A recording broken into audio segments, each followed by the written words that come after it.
buenos días. Bienvenidos a Diálogo Abierto en simultáneo por Nacional y TV Perú. Como cada mañana de sábado estamos con ustedes, Nicolás Salazar y Carla Jarada. ¿Cómo estás, Nico? ¿Cómo estás, Carla, amigos? Muy buenos días. Gracias por estar ahí. Efectivamente, contentos y optimistas, ¿no? En una semana rara, cuando hay feriados así que te cortan la semana, se siente distinto, ¿no?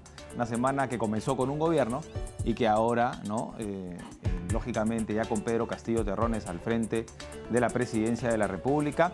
Las expectativas son enormes. Probablemente tú has estado en Ayacucho recientemente en la ceremonia de la Pampa de la Quinoa y se ve la expectativa de los peruanos que en las últimas décadas sienten que el crecimiento, la bonanza económica que supuestamente nuestro país ha adquirido en los últimos tiempos no se ve reflejado en sus bolsillos, ¿no? Entonces hay mucha expectativa como siempre, como cada 5 años. Hay expectativa, ¿no es cierto? Hay incertidumbre por otro lado, ¿no es cierto? La coyuntura nacional está bastante movida, sobre todo por el tema de la juramentación, cómo se dio la juramentación de los ministros, ¿no es cierto? No ha sido una celebración de Bicentenario y de 28 y 29 muy habitual, digámoslo así.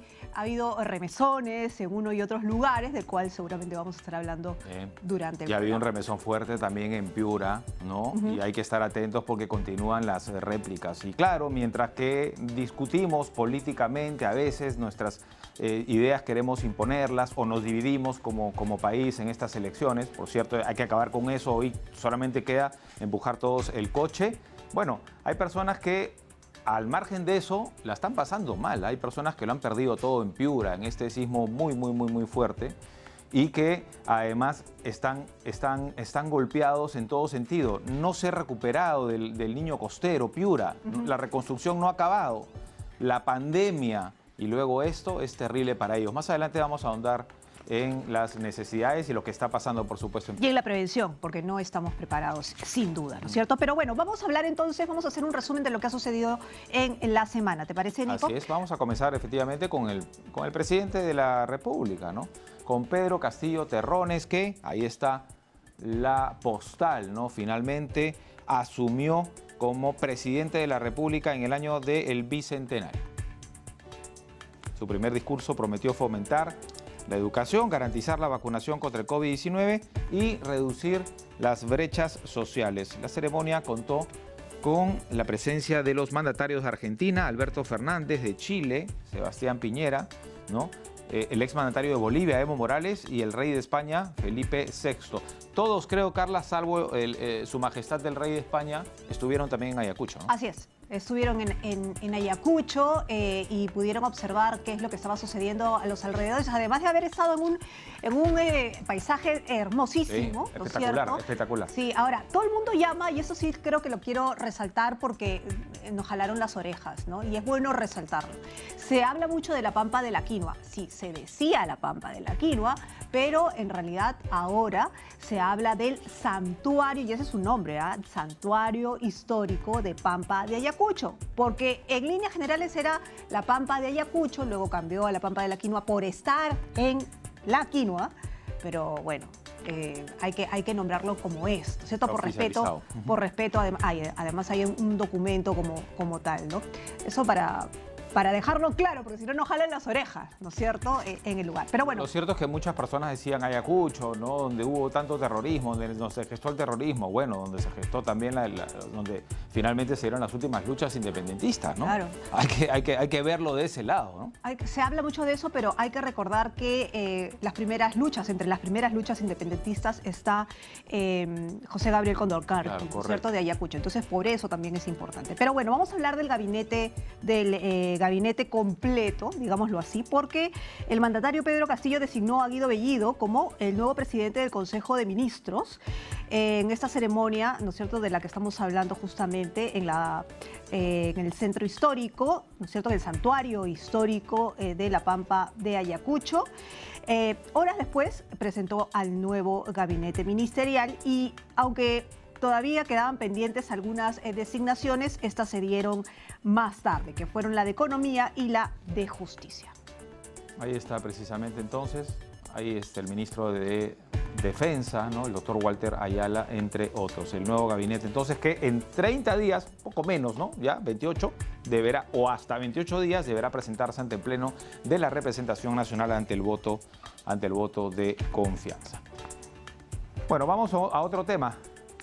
Viniendo aquí al canal, recordemos, por supuesto, que Diálogo Abierto se transmite a través de TV Perú, a través de Radio Nacional y a través del Internet llegamos a todo el planeta. Y lo digo esto porque escuchaba una información en radio, en Tacna ya están vacunando a los mayores de 24 años, escuché, si no me equivoco. Sí, están avanzando bastante rápido. Hay que recordar que está regionalizada, digamos, el sector salud, ¿no? Hay direcciones regionales. Por eso que se está avanzando lo que se puede, se avanza más rápido. Eso es una excelente noticia que ojalá, Carla, se replique pues, en todo el país y que ya de una vez y todo se reactiven los vacunatones, ¿no? El Ministerio de Salud ha hablado del efecto adverso, ¿no?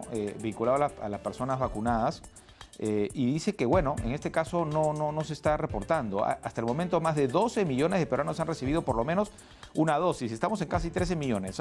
Los protege de sufrir un cuadro grave de esta enfermedad, pero ojo porque se habla de la variante Delta. Ya con mayor insistencia, en Estados Unidos el presidente Biden anuncia una tercera dosis para enfrentar esta y cualquier otra variante. Así que acá tenemos que recuperar el ritmo. Estábamos yendo muy bien. Bueno, el ministro de Salud, Hernando Ceballos, afirma que se va a retomar el vacunatón y se va a repotenciar las vacunatones, incluso fuera de Lima. Muy bien, muy bien. Entonces, vamos a apostar por ello, vamos a esperar que eso suceda efectivamente por el bien de toda la sociedad y vamos a hablar de algo que sucedió también, Nicolás, cuando todavía estábamos con la resaca de la celebración del Bicentenario, ¿no? Hablando de remesones. Sí, hablando de remesones. Este es uno también que causó sorpresa, esperado por algunos, no esperado por otros, y es que los agentes de División de Investigación de Delitos de Alta Complejidad, la DIVIAC, allanaron un total de 20 inmuebles de funcionarios públicos de salud, entre ellos la casa de la presidenta de este organismo, Fiorella Molinelli, ubicada en La Molina, ¿no es cierto? Y eso es lo que generó, digamos, la conmoción, ¿no? Molinelli junto a otros 3 investigados se encuentran siendo investigados, la redundancia, por la conformación de una presunta organización criminal denominada el Club de las Farmacéuticas, que habría realizado las compras irregulares durante la pandemia. Ahí están justamente las fotografías del allanamiento. Esto sucedió en la madrugada, ¿no es cierto?, de ayer, del 30, a las 5:30 para ser precisos. Muy temprano, así es.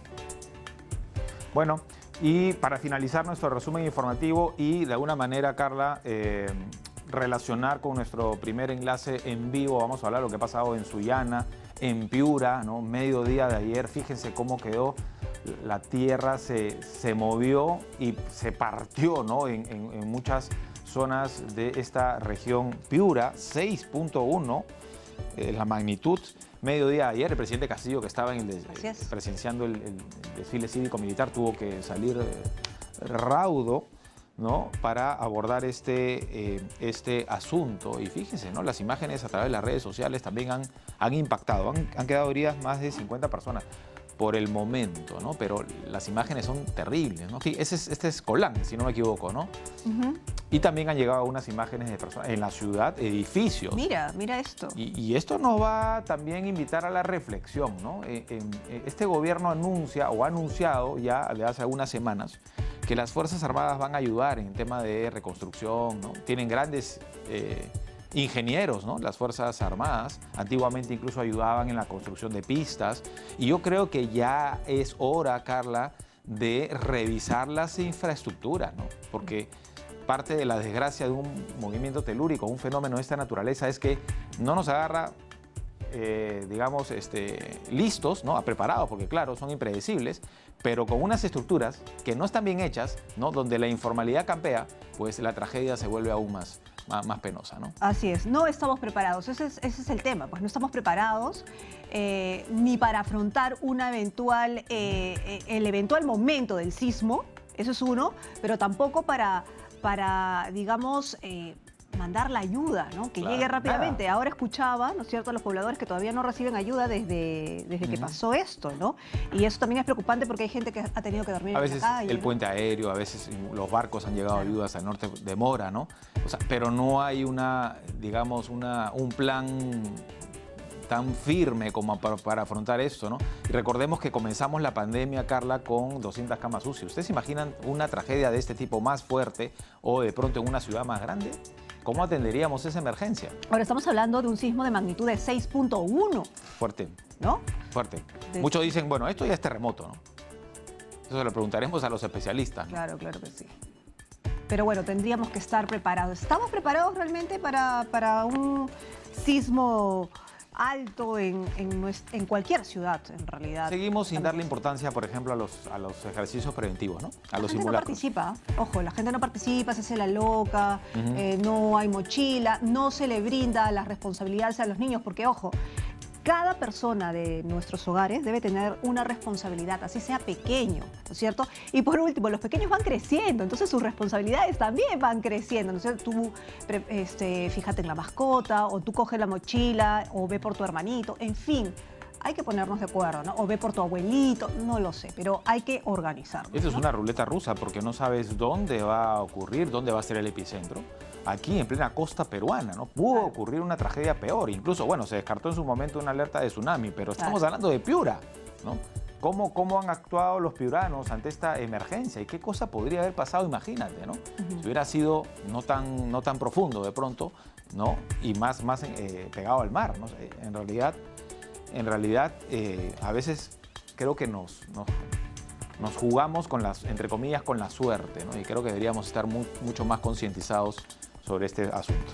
Pero ¿qué te parece si vemos cómo se encuentra el panorama luego de unas horas de justamente este sismo, si recibieron o no ayuda? Bueno, vamos a dejar que nuestra compañera Julia Miranda nos cuente cómo está justamente en la región tras este fuerte sismo. Julia, ¿cómo estás? Muy buenos días. Buenos días, Julia. ¿Cómo estás, Nicolás? Carlas, nos encontramos en el distrito de Sojo, en la provincia de Sullana. Ya hemos venido recorriendo algunos lugares porque aquí la gente ha pernoctado en la calle, ¿no? Esto porque por el temor a las réplicas que han suscitado esta madrugada.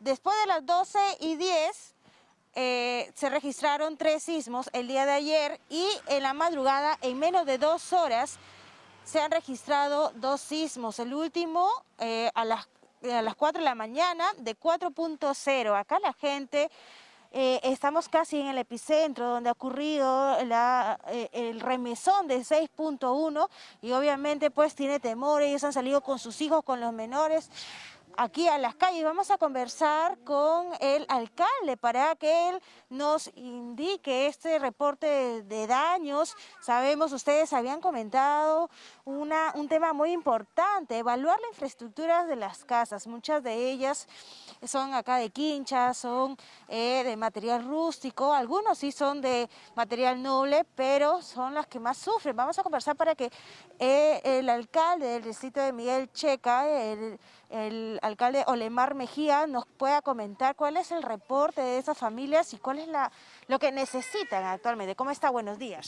Sí, muy buenos días. Bueno, gracias por estar acá presente, ¿no? Los medios nacionales, para que puedan llevar en sí la información, ¿no? Como vemos, toda la población ha amanecido afuera durmiendo porque el temor es de que las casas en muchas ocasiones están en mal estado y es el temor de que ante una réplica de sismo pueda causarle malestar, ¿no? Creo que de aquí va a recorrer ustedes las viviendas donde vamos a ver que ha caído los escombros sobre sus camas, sobre sus cosas, y el temor de nuestra población es que una réplica y al encontrarse la infraestructura en mal estado, en no condiciones exactas, nuevamente pueda ocurrir un accidente, ¿no? Que Dios no lo quiera, ¿no? En su jurisdicción, ¿cuántas familias se han visto afectadas por este sismo? Tenemos un promedio de 400 familias en todo el distrito de Miguel Checa. El epicentro ha sido en el distrito de Miguel Checa. Bueno, ayer estuvimos con el presidente, se acercó el gobernador regional, que a partir de la primera hora iban a estar coordinando, pero como vemos, el día de hoy brilla por su ausencia. Hasta ahorita no envían a nadie. ¿Qué es lo que necesitan en todo caso? Lo que necesitamos para la ayuda es una evaluación y luego de ello que se hagan las fichas, se dan y se pueda ver el apoyo a como ve, a todas las familias, ¿no? Que tienen el temor de ingresar a sus casas porque se encuentran en mal estado, ¿no? Esperamos a tanto el gobierno regional, la provincia, que nos apoyen, ¿no? Porque no solamente el gobierno local, como ustedes conocen, ¿no? Somos imposibilitados con los presupuestos y queremos que nos ayuden. Se quedó que a primeras horas iba a venir Defensa Civil Nacional, pero hasta el momento no se acerca, ¿no? Estoy, después de esa entrevista, retirándome a Piura para coordinar y que vengan a inspeccionar los daños que se han ocasionado en el distrito Miguel Checa, ¿no? Alcalde, no sé si nos acompaña, por favor, porque también queremos hablar con las familias afectadas, con estas señoras que han sufrido daños. Por favor, señora, ¿cómo está? Usted nos estaba enseñando su vivienda, si podemos ingresar, por favor, para que nos comente cómo es que ustedes, bueno, la primera reacción que tuvieron, ¿no? ¿Cuál fue? Coméntenos, señorito. La verdaderamente que nos pusimos nerviosas y hasta la puerta se atracó y no podíamos salir. No podíamos salir de nuestra vivienda, que la puerta se había atracado y comenzó a derrumbarse las cosas, se comenzaron a caer los cuadros, todo. Y nosotros tenemos temor de estar adentro, por lo que las paredes están ya rajadas. Así es, podemos observar, por ejemplo, estos ladrillos se han caído, su techo pues es de calamina, sus paredes están resquebrajadas, el tema de la cortina se ha caído también. Señora, usted en el momento del sismo, ¿con quién se encontraba acá? ¿Con sus menores hijos? ¿Con quién? Realmente que mis menores hijos se encontraban solos porque yo había salido a la municipalidad para hablar sobre los títulos que queremos que nos den, títulos para poder que nos hagan los módulos, aprovechar que estaban dando módulos gratis porque nuestras paredes ya no dan más. ¿Cuántos hijos tiene usted, señora? Tengo 3 hijos. Y los 3 estaban solos en casa. Estaban ¿Cuál fue la solos. reacción que hicieron? Me imagino la angustia que ha sentido. Dicen mis hijos que la puerta se les había atracado y ellos ya se sentían ya derrotados, que realmente ya se habían perdido, han salido como sea de la ¿Qué edad tienen sus hijos? 17, 14 y 7 años. Ya adolescentes igual, pero todavía hay una menor de 7 años que... y usted, ante esto, ¿ustedes han sensibilizado a su familia? ¿Han tenido mochila de emergencia o no han estado preparados de repente para esto? Hasta el momento no estábamos preparadas, pero de ahí, después de esto que ocurrió a las 12 del día, sí, hemos alistado mochilas y todo lo necesario y hemos estado afuera. ¿Ya han dormido en la calle, señora? Hemos dormido en la calle porque los cuartos también están igual que se cae el material. Ok, vamos a seguir recorriendo. Imagínense esta señora cómo ha quedado su vivienda. Ella ha indicado que en el momento del sismo, compañeros, sus 3 hijos de 17, 14 y 7 años han estado solos en casa. Es muy importante el tema de sensibilización, saber que cada miembro de la familia debe cumplir un rol importante, saber cómo poder evacuar rápidamente, ¿no? Imagínense, estamos aquí en esta casa, ¿no? Vamos a entrar a esta casa y miren cómo ha quedado esa casa. Este armario, esta vitrina, se ha caído, si no está por el mueble se cae y se rompe todo lo que hay adentro. Miren el televisor, cómo ha quedado, ¿no? El estante donde está el televisor, todas las cosas. Vamos a seguir entrando. Esta señora nos ha dado acceso a su vivienda para que ustedes puedan ver la magnitud del fuerte remesón. Cerca ya hemos estado al epicentro, estamos a unos minutos del epicentro y miren cómo ha quedado, se ha derrumbado sus paredes, esta habitación principal. Señora, ¿cómo está? Coméntenos cómo se siente ahora después de este susto, después de este remesón. ¿Qué es lo que está solicitando? Aquí estamos solicitando pues un apoyo porque ya, o sea, ya en las casas están inservibles, ya no sirven para nada. Queremos un apoyo porque hasta el momento, dijo, que hemos amanecido hoy día en la calle, estamos durmiendo en la calle y no podemos ya regresar a nuestros hogares, por eso es que los hemos abandonado. ¿Con quién vive usted, señora? Yo con mi esposo. ¿Tiene hijos? No. No, solamente con su esposo. Al momento del sismo, ¿ustedes se encontraban Ayer en he estado casa? con mi nuera y mi nietecita, aquí hemos estado, pero hemos estado en la parte del corral. Gracias a Dios dijo que hemos estado ya en la parte del corral porque hemos estado lavando. Pero en todo caso, ustedes han estado en la parte posterior, o sea, en el momento no han evacuado hacia la calle, sino se han quedado adentro. Adentro, sí, nos hemos quedado adentro. No, y ha sido difícil en todo caso salir, porque imagínense, ustedes ven, compañeros, cómo ha quedado esta casa, ¿no? Lo ideal era ponerse a buen recaudo y después salir, ¿no? Entonces ellos, por suerte, pues no les ha pasado nada, ¿no? Ha estado con su nieta, pero así han quedado varias casas. Nicolás, Carla, importante en todo caso la ayuda que estas personas necesitan, ¿no? Ya lo ha mencionado el alcalde del distrito, son por lo menos más de 400 familias que se han visto afectadas solamente aquí en este distrito.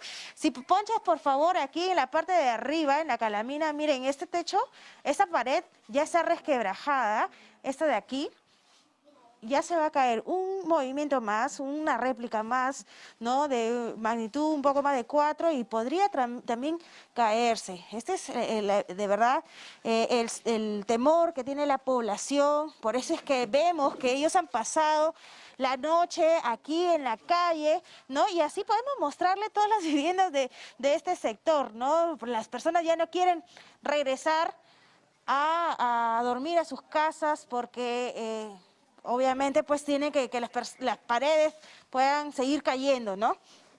Esta es entonces, compañeros, la información que tenemos a esta hora, ¿no? Desde Sojo, una de las localidades está pues a unos minutos donde ha sido el epicentro. Las familias continúan aquí pidiendo la ayuda, esperando que Defensa Civil pueda venir, pueda evaluar los daños, pueda traer de repente algunas calaminas o algunas carpas para que estas personas pues no puedan dormir así en la calle, ¿no? Puedan dormir por lo menos bajo una tela, una carpa, ¿no? Y sobre todo por las personas que acá vemos bastantes menores de edad, ¿no? Entonces hay que ponerlos a buen recaudo. Se ha hecho presente pues el alcalde y ha indicado pues que si no vienen en unos minutos más, él se tendrá que ir a Piura para que pueda ser atendido su jurisdicción, compañeros. Esta es la información que tenemos a esta hora desde Sojo, en la provincia de Sullana, epicentro pues de este sismo de 6.1 que había dejado pues más de 40 personas heridas trasladadas hasta el hospital de Sullana y que también hemos estado ahí en la mañana y hay que mencionar que a esta hora solamente hay una persona. De las 35 o 40 personas que llegaron, solamente hay una persona ya que se encuentra en las carpas, que está en observación y en las próximas horas será dado de alta, porque la gestante de 27 semanas que se había fracturado el cráneo producto del sismo, le cayó una pared, fue evacuada el día de ayer a Lima para que ella pueda ser operada. Así que ya no hay, acá por lo menos en Sullana, ya no hay pacientes de riesgo, solamente están en observación, se han dado de alta a casi todos, falta uno, que en las próximas horas se espera pues que también pueda regresar a su vivienda. Esta es entonces la información que tenemos desde la provincia de Sullana, compañeros. Bueno, gracias, Julia. Lamentamos lo ocurrido, nos solidarizamos con los peruanos que se la están pasando mal. Hay una persona que está grave, que está en Lima, lo comentaba Julia, gracias Julia, ¿no? Hacemos votos para que se recupere prontamente. Hoy, digamos, lo peor, uno podría decir que ha pasado, ¿no? Pero hay 400 familias que están viviendo así, en esas condiciones, y no es justo, ¿no? El gobierno regional, así como comentábamos que en Tacna se está haciendo un buen trabajo, el gobierno regional, la Dirección Regional de Salud, bueno, y obviamente el gobierno central, aquí en Piura, se necesita la presencia ya del gobernador regional. Ya pasaron varias horas, ¿no? Y claro, no debería estar estas personas pasándola mal, sino recibiendo la ayuda porque, bueno, no se puede prever los fenómenos naturales. En todo caso, las réplicas van a continuar seguramente. La última se ha dado a las 8 de la mañana aproximadamente y según el IGP ha sido de una intensidad de 3.8. La gente debe estar bastante nerviosa en el lugar, ¿no es cierto? Y mira, solamente para mencionar que en este mes de julio que ya termina, ha habido 65 sismos, ¿no? 65 sismos, de los cuales 61 nada más han sido en Puno, ¿no? Y en abril, me dice el productor, han sido 70. 70, sí. Claro que sí, claro que sí. Estamos, bueno, está clarísimo, todos lo sabemos, estamos en una zona sísmica, el Perú está en una zona sísmica y tenemos que estar preparados. Bueno, vamos a estar atentos entonces a lo que ocurra en Piura. Por lo pronto hacemos una pausa, vamos a volver con más. Esto es Diálogo Abierto, vía TV Perú, vía Radio Nacional. No se muevan.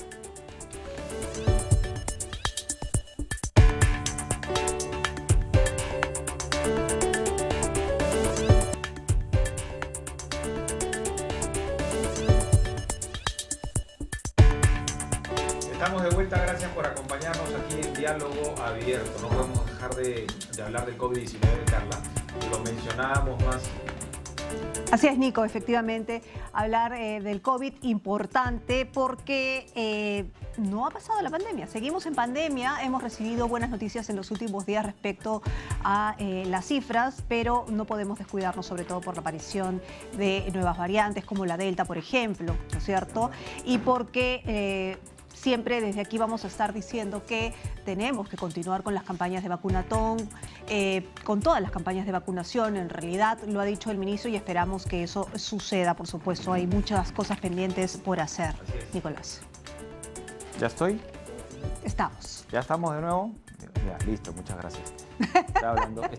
Iba a decir justo lo que tú dijiste, así que no hay problema. Yo te leo la mente, pues, Nico. Te la leo así rápido. Bueno, estamos preocupados por la variante. Ojo, ya en Estados Unidos se habla de una tercera dosis para combatir esta que el mismo presidente Joe Biden ha dicho es letal, es terrible, es muy contagiosa. Incluso las personas vacunadas son portadoras, ¿no? Es lo que ha dicho el mandatario estadounidense. Pero ¿cómo está la sala situacional? ¿Cómo estamos en nuestro país?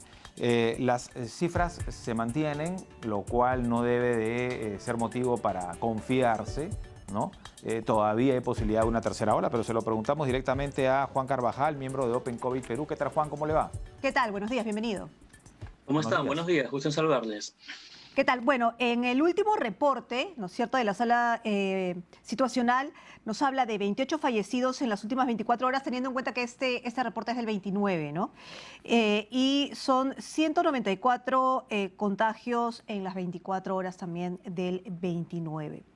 Esto, si lo comparamos con los días anteriores, digamos, ¿podríamos estar entrando a una tercera ola? ¿Cómo estamos? ¿Cuál es la realidad del COVID en nuestro país?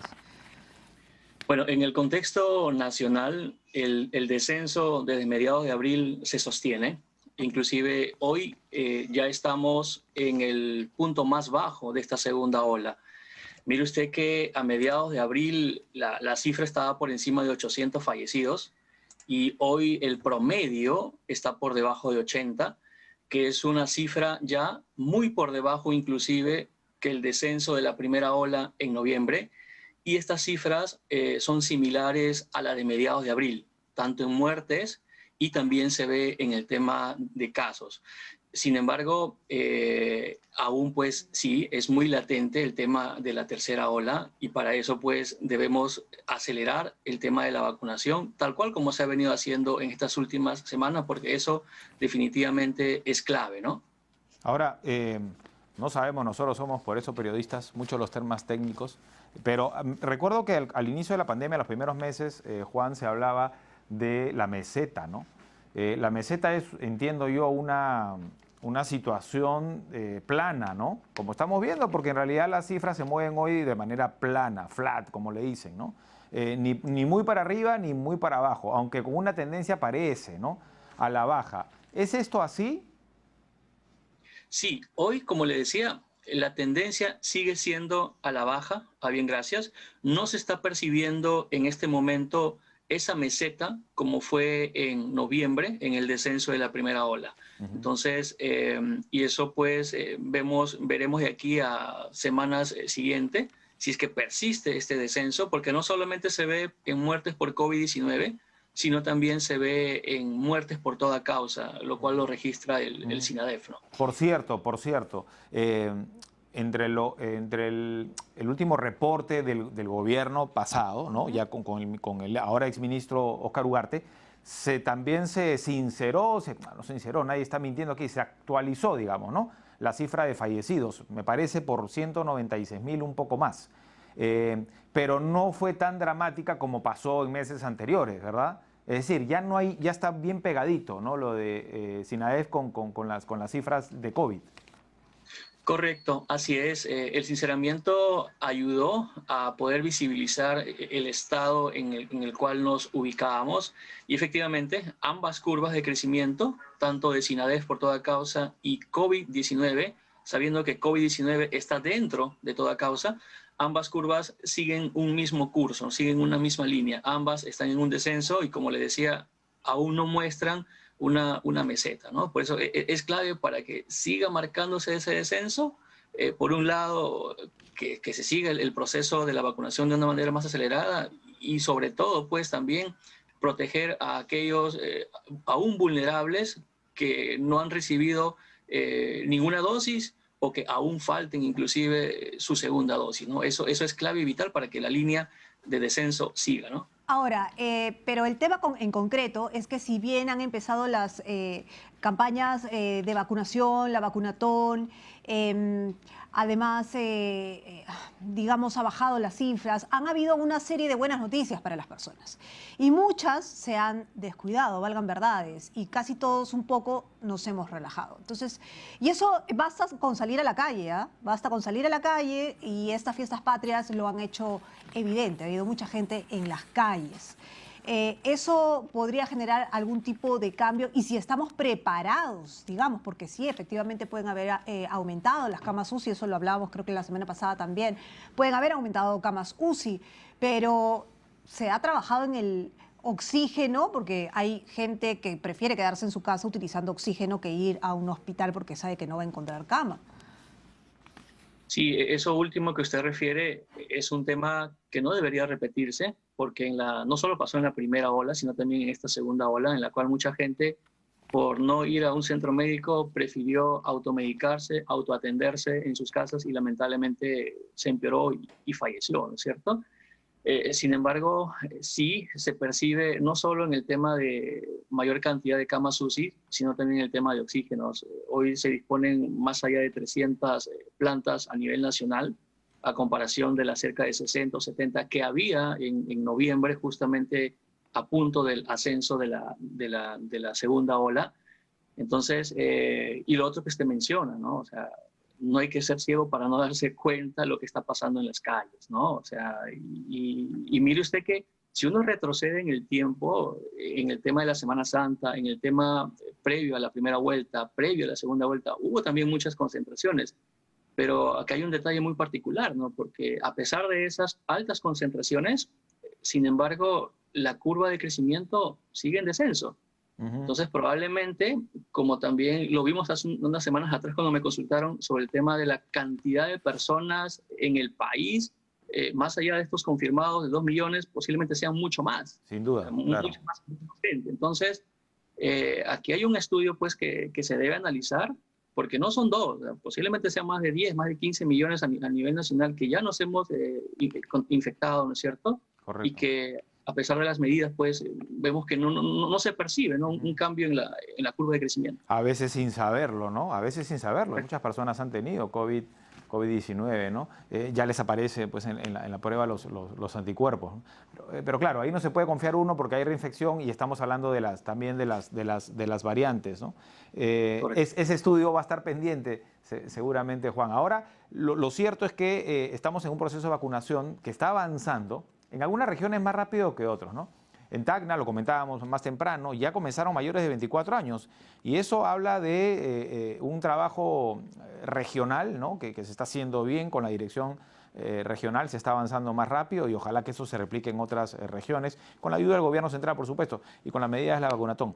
La pregunta es, la vacunación sí está generando, se ha reafirmado, se ha reconfirmado esta estadística que señala, por ejemplo, que los mayores de 50 ya se contagian menos porque están vacunados. Sí, ese dato sí, ese sí es certero. Sí, es certero, así es. Claro, como usted lo refiere, indistintamente, digamos, hay una heterogeneidad en el tema de la vacunación. Hay unas que están más, otras que están menos avanzadas, ¿no? Y es ahí donde se debe buscar una equiparidad en los grupos etarios, ¿no?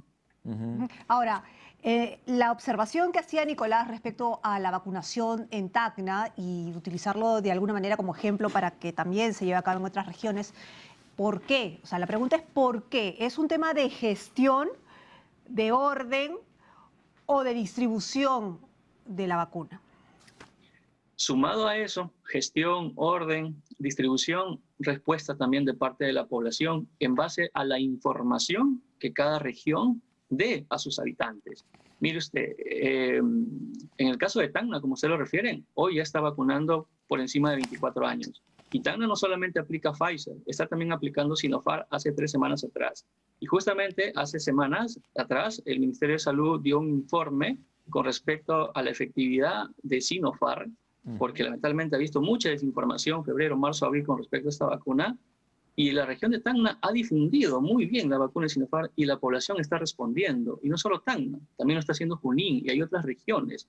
Hace 2 semanas atrás, si uno ve las cifras de uso de la vacuna de Sinopharm, por ejemplo, apenas era el 50% del total de 3 millones que habíamos recibido. Hoy está cerca del 70%. En menos de 2 semanas ha visto un gran aumento. Entonces, hoy es importante pues que se siga con este tipo de información, no solamente con Pfizer, con Sinopharm, con AstraZeneca, para que la población responda como lo viene haciendo, como usted lo refieren, en Tacna, en Junín, y así hay otras regiones que también pues vienen aceleradamente avanzando según los grupos etarios que van vacunando. Claro que sí, y que la información sea responsable, ¿no? Porque ya hemos visto en algunos casos que se ha hablado de más sin fundamento y lo único que hacen es generar miedo, Juan, ¿no?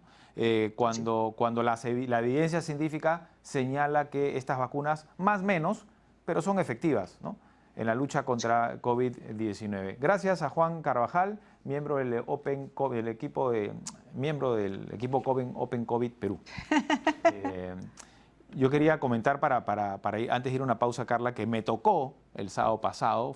¿Te tocó? Me tocó, fui ordenadamente. ¿Y por qué menciono esto ordenadamente? Porque los cuarentones somos así, ¿no? Desesperados, ¿no?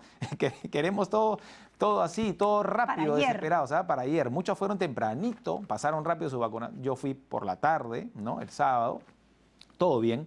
No esperé mucho, la verdad, fue unas 2 horas más o menos, que no me parece mucho. Ese es el promedio, pues. Felicitaciones al equipo del Ministerio de Salud, Felicitaciones también al equipo de lo que fue COPAL, el legado de los Juegos Panamericanos, que están haciendo un trabajo extraordinario, que han ayudado en la peor etapa de la pandemia construyendo hospitales, administrando hospitales. Y eso nadie lo sabe, nadie lo dice. Siempre mencionamos Ministerio de Salud, pero no mencionamos al legado de los Juegos Panamericanos, que es un gran equipo que se gestó para un evento deportivo, pero que tiene un rostro humano, ¿no? Claro. Y que está ayudando en esta situación. Y a los ciudadanos, por favor, orden.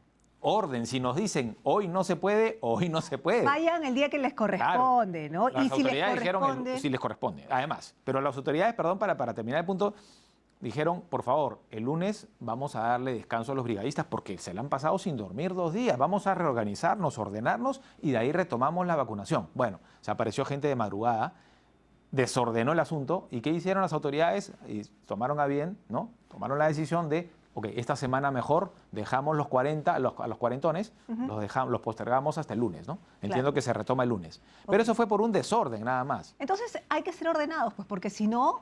se va a postergar a la gente, los castigan y después pasa esto.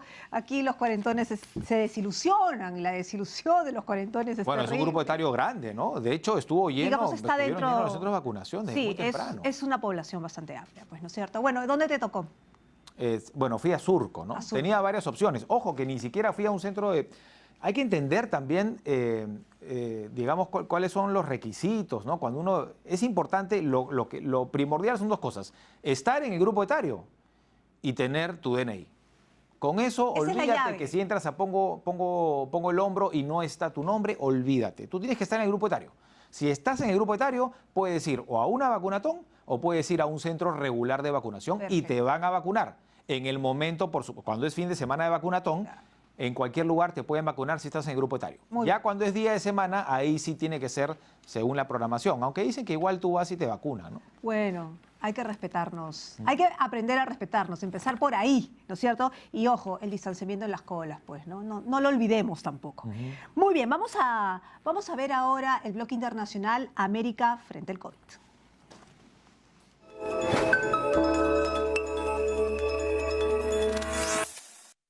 Buenos días. Para Radio Nacional y TV Perú informa desde La Paz, Bolivia, Pavel Alarcón. En Bolivia, el nivel de contagio de COVID-19 bajó durante la última semana, pues se registran diariamente menos de 1000 casos de la enfermedad y con un nivel de letalidad de 20 personas por día. El gobierno dio a conocer que amplía por 180 días la espera para una segunda dosis de Sputnik 5, pues la empresa rusa no cumplió con la remesa que debía llegar a Bolivia el pasado junio. Esta es la segunda vez que se posterga la vacunación, pues no se tienen las dosis necesarias de una segunda parte. Esto afecta a 400.000 personas quienes fueron inoculadas desde febrero pasado con esta medicina europea. El nivel de vacunación en Bolivia es de 2.800.000 personas, de las cuales 1,5 millones ya recibieron la dosis completa. En la última semana se duplicó prácticamente la cantidad con personas con 2 dosis, pues empezó a utilizar la vacuna Johnson & Johnson de una sola dosis. En Bolivia, desde marzo de 2020, se tienen registrados 470.000 casos de contagio por COVID y fallecieron por esta enfermedad 17.000 personas.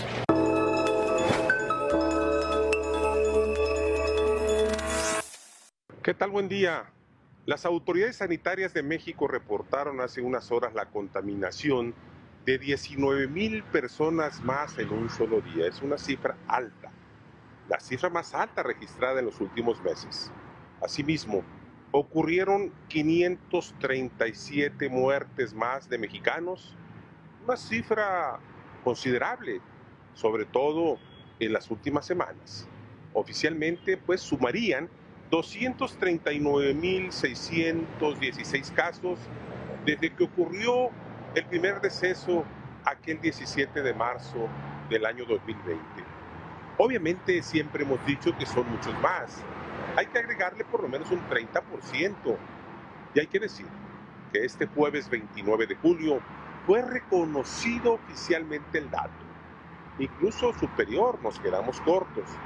Resulta que en 2020 el número de decesos registrados había sido de 148.000 casos. Sin embargo, la autoridad estadística dice que fueron 208.163 casos, una cifra 35.3% superior a la autoridad sanitaria, porque la Secretaría de Salud solamente había reportado los decesos ocurridos en hospitales y no los ocurridos en domicilios particulares. Por otro lado, hay que decir que por primera vez se ha superado en un solo día el número de personas vacunadas. Esa es una buena noticia, 1,5 millones de personas, pero falta mucho por hacer. Los semáforos dejaron de ser verdes y se han encendido. El otro debate que se genera es el regreso a clases de manera presencial.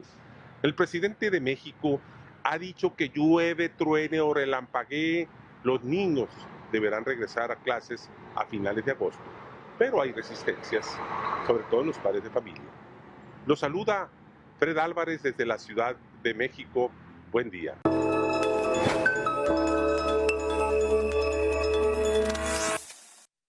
Amigos de Radio Nacional y TV Perú, los saludo desde Colombia.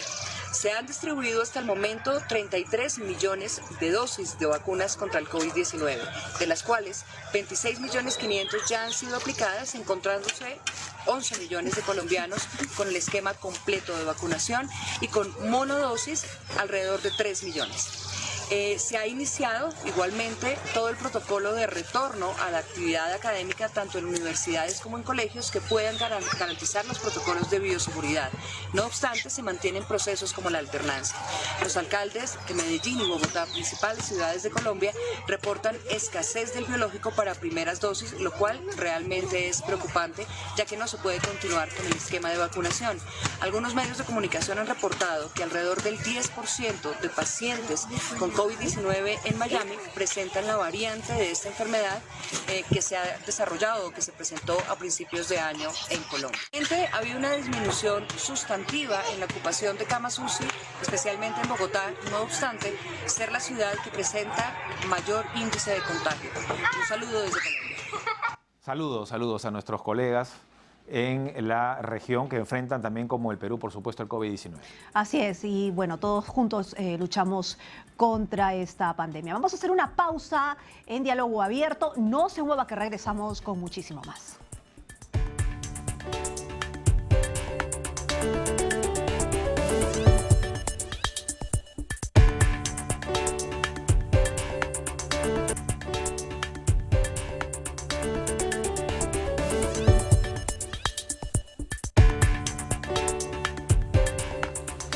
Muy bien, continuamos con Diálogo Abierto por Nacional y TV Perú. Mi querido Nicolás, ¿qué decías? ¿Qué contabas? No, estamos hablando del estábamos hablando detrás de cámaras y aquellos que nos escuchan en Radio Nacional, por supuesto, ¿no? De lo que fue la cobertura de Ayacucho. Para nosotros los periodistas, este tipo de cosas, de eventos, son importantes, ¿no? Sí. Como dicen, nos ponemos el frac, ¿no? Es como cuando los futbolistas entrenan y les toca un campeonato, bueno, se concentran, ¿no? Concientizan y se preparan, ¿no? Se documentan, se informan, y para hacer un buen trabajo, además, porque es bonito, ¿no? Porque todos los peruanos, además de la responsabilidad social, por supuesto, de comunicar cómo se debe, todos los peruanos están a la expectativa de lo que va a pasar. Iniciamos un nuevo gobierno, ¿no? Y bueno, esto fue distinto, lo que ocurrió en Ayacucho, ¿no?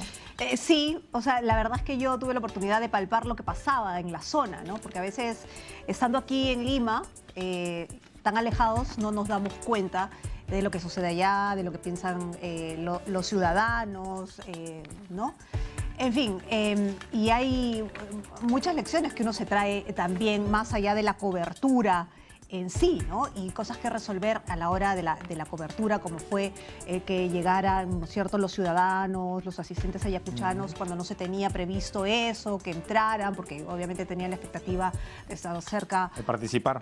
del presidente, ¿no? En fin. De hecho, muchas personas han viajado a Ayacucho a propósito de este evento, ¿no? Se agotaron todos los alojamientos, ¿no? No había sitio para No había nada. alojamiento, no había sitio. Ayacucho estaba repleto, ¿no es cierto? Estaba repleto y incluso hubo sobreventa de vuelo. O sea, es decir, Ayacucho ha sido el epicentro y creo que está bien porque Ayacucho no solamente es importante porque se firmó, ¿no es cierto?, el acta de emancipación 5 años después de haberse declarado la independencia, ¿no es cierto?, por parte de San Martín, después de la batalla de Ayacucho, sino que en el lugar ha pasado muchas cosas importantes para la historia peruana, ¿no es cierto? Hay culturas preincas importantes, ¿no es cierto? En fin, está el tema de la independencia, como te mencionaba hace unos momentos, con Túpac Amaru, que fue uno de los iniciadores en la lucha también de la independencia. Bueno, ya ha luchado contra el terrorismo también, ¿no? Y es una región próspera, espectacular además para hacer turismo, ¿no? El turismo religioso, ¿no? Es muy conocido en Ayacucho y hay que recuperarlo, ¿no? A propósito de eso, ¿no? Y este tipo de eventos, se quiera o no se quiera, ¿no? Digamos, separando lo político, ¿no? Ayudan también a visibilizar, ¿no? Una región que creo que todos debemos de conocer o visitar, ¿no? El turismo interno. Pero bueno, vamos a volver al tema político y analizamos la situación con Alexandra Ames, politóloga. Alexandra, ¿qué tal? Un gusto de tenerte aquí en Diálogo Abierto. ¿Qué tal? Bienvenida. Hola, ¿qué tal? ¿Qué tal? Encantada de estar aquí con ustedes. Bueno, mencionábamos sobre los últimos días, ¿no? La convulsión que se ha vivido y todo parece, ¿no? Por lo menos hasta la sesión del Congreso del voto de confianza que se empieza a reencauzar, ¿no? Y comentábamos también, Alexandra, la expectativa de la gente, ¿no? Realmente la llegada de Pedro Castillo a Ayacucho concitó muchísima atención, ¿no? Hay una gran parte del país que tiene esperanza en que su futuro va a cambiar con Pedro Castillo, al margen de lo que ocurra en Lima, con las juramentaciones, con las redes sociales, con Twitter, ¿no? Y eso hay que, creo que, ponerlo por delante de todo lo que... creo que es importante ponerlo por delante de todos los problemas. Efectivamente, ¿no? Creo que es importante mencionar de que hay una gran cantidad de la población que siente esperanza. Justo la encuesta de hace una semana del IEP arrojaba cifras similares, alrededor del 50%, entre confianza y un sentimiento adicional que estaba ligado al optimismo, digamos, de lo que se pueda venir. Lo cual Pedro Castillo tiene que capitalizar y más bien no dejar a un costado esta legitimidad con la que está entrando a gobernar, ¿no? Creo que esto es muy importante y las señales de ayer no han sido señales buenas justamente como para darnos indicadores de que vamos a tener certezas, estabilidad, tranquilidad. Va a ser muy importante que en estos primeros días puedan dar gestos importantes de justamente lo que queremos los peruanos, que es tranquilidad y estabilidad. Justo, vamos a empezar entonces a hablar, ¿qué te parece?, sobre simbolismo político, en fin, de todo. Empecemos por la juramentación del presidente, ¿no es cierto?, el 28. No ha sido una entrada al Bicentenario como todos lo esperábamos, digámoslo así, ¿no? ¿Cuál es tu lectura del panorama en sí ahora? Porque hemos pasado de la juramentación, ¿cierto?, de el presidente, luego la juramentación de un gabinete no completo, luego los que faltan. Es decir, después fue a Ayacucho, allí presentó a su presidente del Consejo de Ministros, digamos, después de especular mucho sobre distintos nombres, ¿no? ¿Eso qué nos deja? ¿Qué sensación nos deja? Sí, vamos por partes, ¿no? Okay. Primero, para el 28 de julio, de acuerdo contigo de que no ha sido pues una celebración de los 200 años del Bicentenario, no era lo que yo me imaginaba de niña, digamos, cuando pensaba que iba a llegar a este momento, teniendo en cuenta que cuando se cumplieron los primeros 100 años, pues hubo otro tipo de celebración, los países nos regalaron monumentos, etcétera, ¿no? Creo que la pandemia también ha sido un factor muy importante que ha, de alguna manera, quitado protagonismo a este evento tan importante.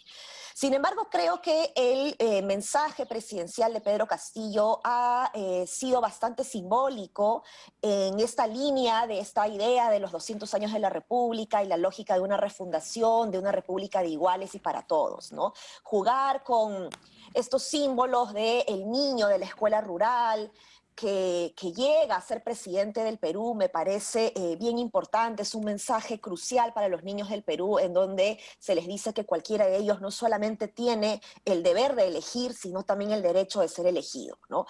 Esto es importante. Claro, ustedes podrían decirme, pero Alejandro Toledo también llevaba en sí la reivindicación de lo indígena, pero es una persona que tuvo que salir fuera del país, ¿no? Para progresar, digamos, ¿no? En este caso tenemos un Pedro Castillo que se quedó en el Perú y que ha terminado por ser presidente de la República.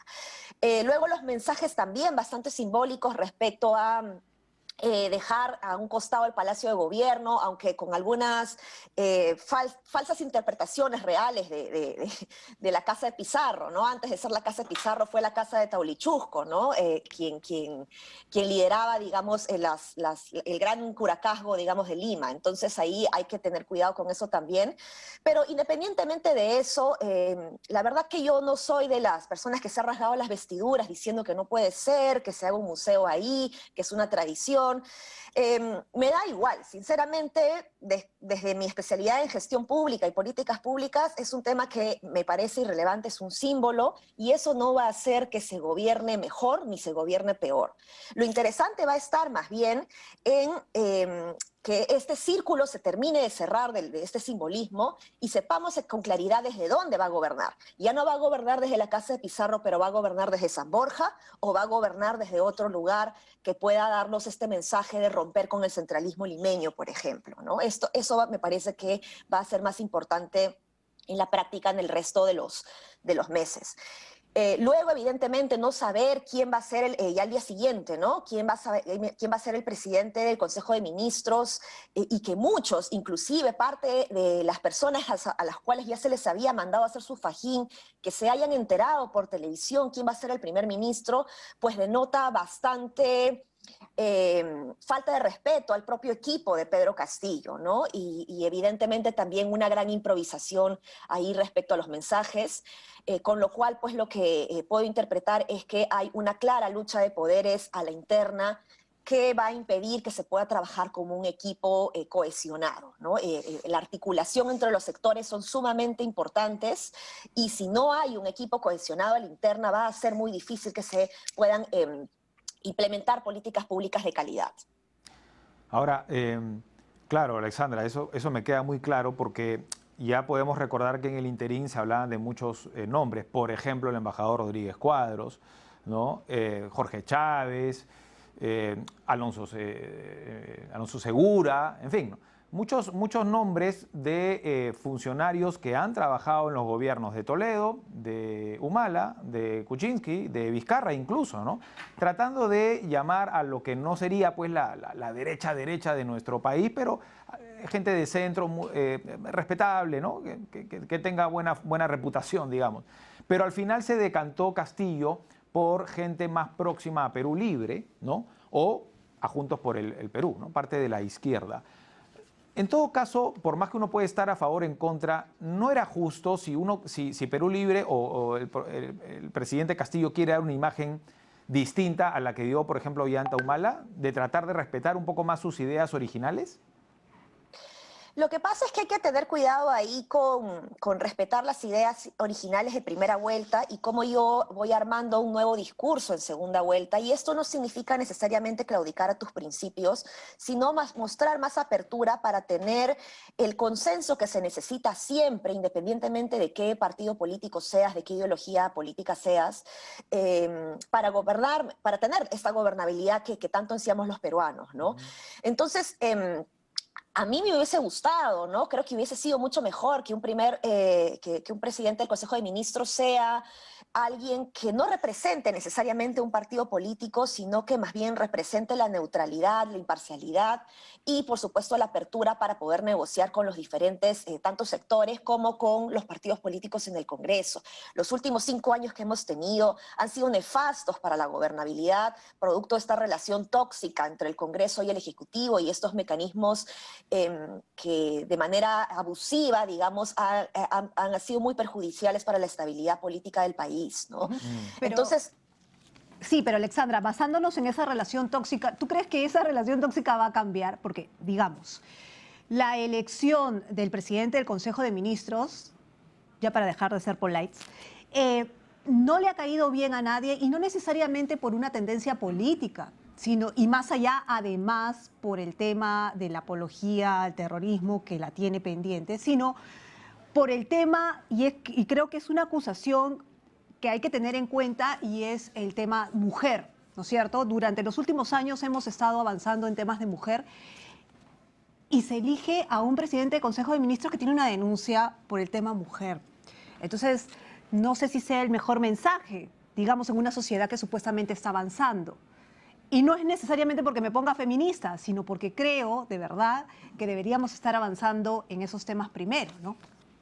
Totalmente de acuerdo, efectivamente. Mira, de hecho, se cuestionó mucho a Nájar por estos temas y se entendió, digamos, que no era lo mejor colocarlo a él, pero no pusieron a alguien que necesariamente dé mucha más confianza de lo que Nájar podía irradiar, ¿no? Entonces, ahí, evidentemente, el mensaje que nos están dando es que se quiere gobernar con mucho hermetismo, ¿no? Y eso no ayuda justamente a la apertura, a la negociación, a la generación de consensos. Va a ser muy difícil, sin duda, ¿no? No por nada no hemos tenido la juramentación de 2 carteras el mismo día del gabinete, ¿no?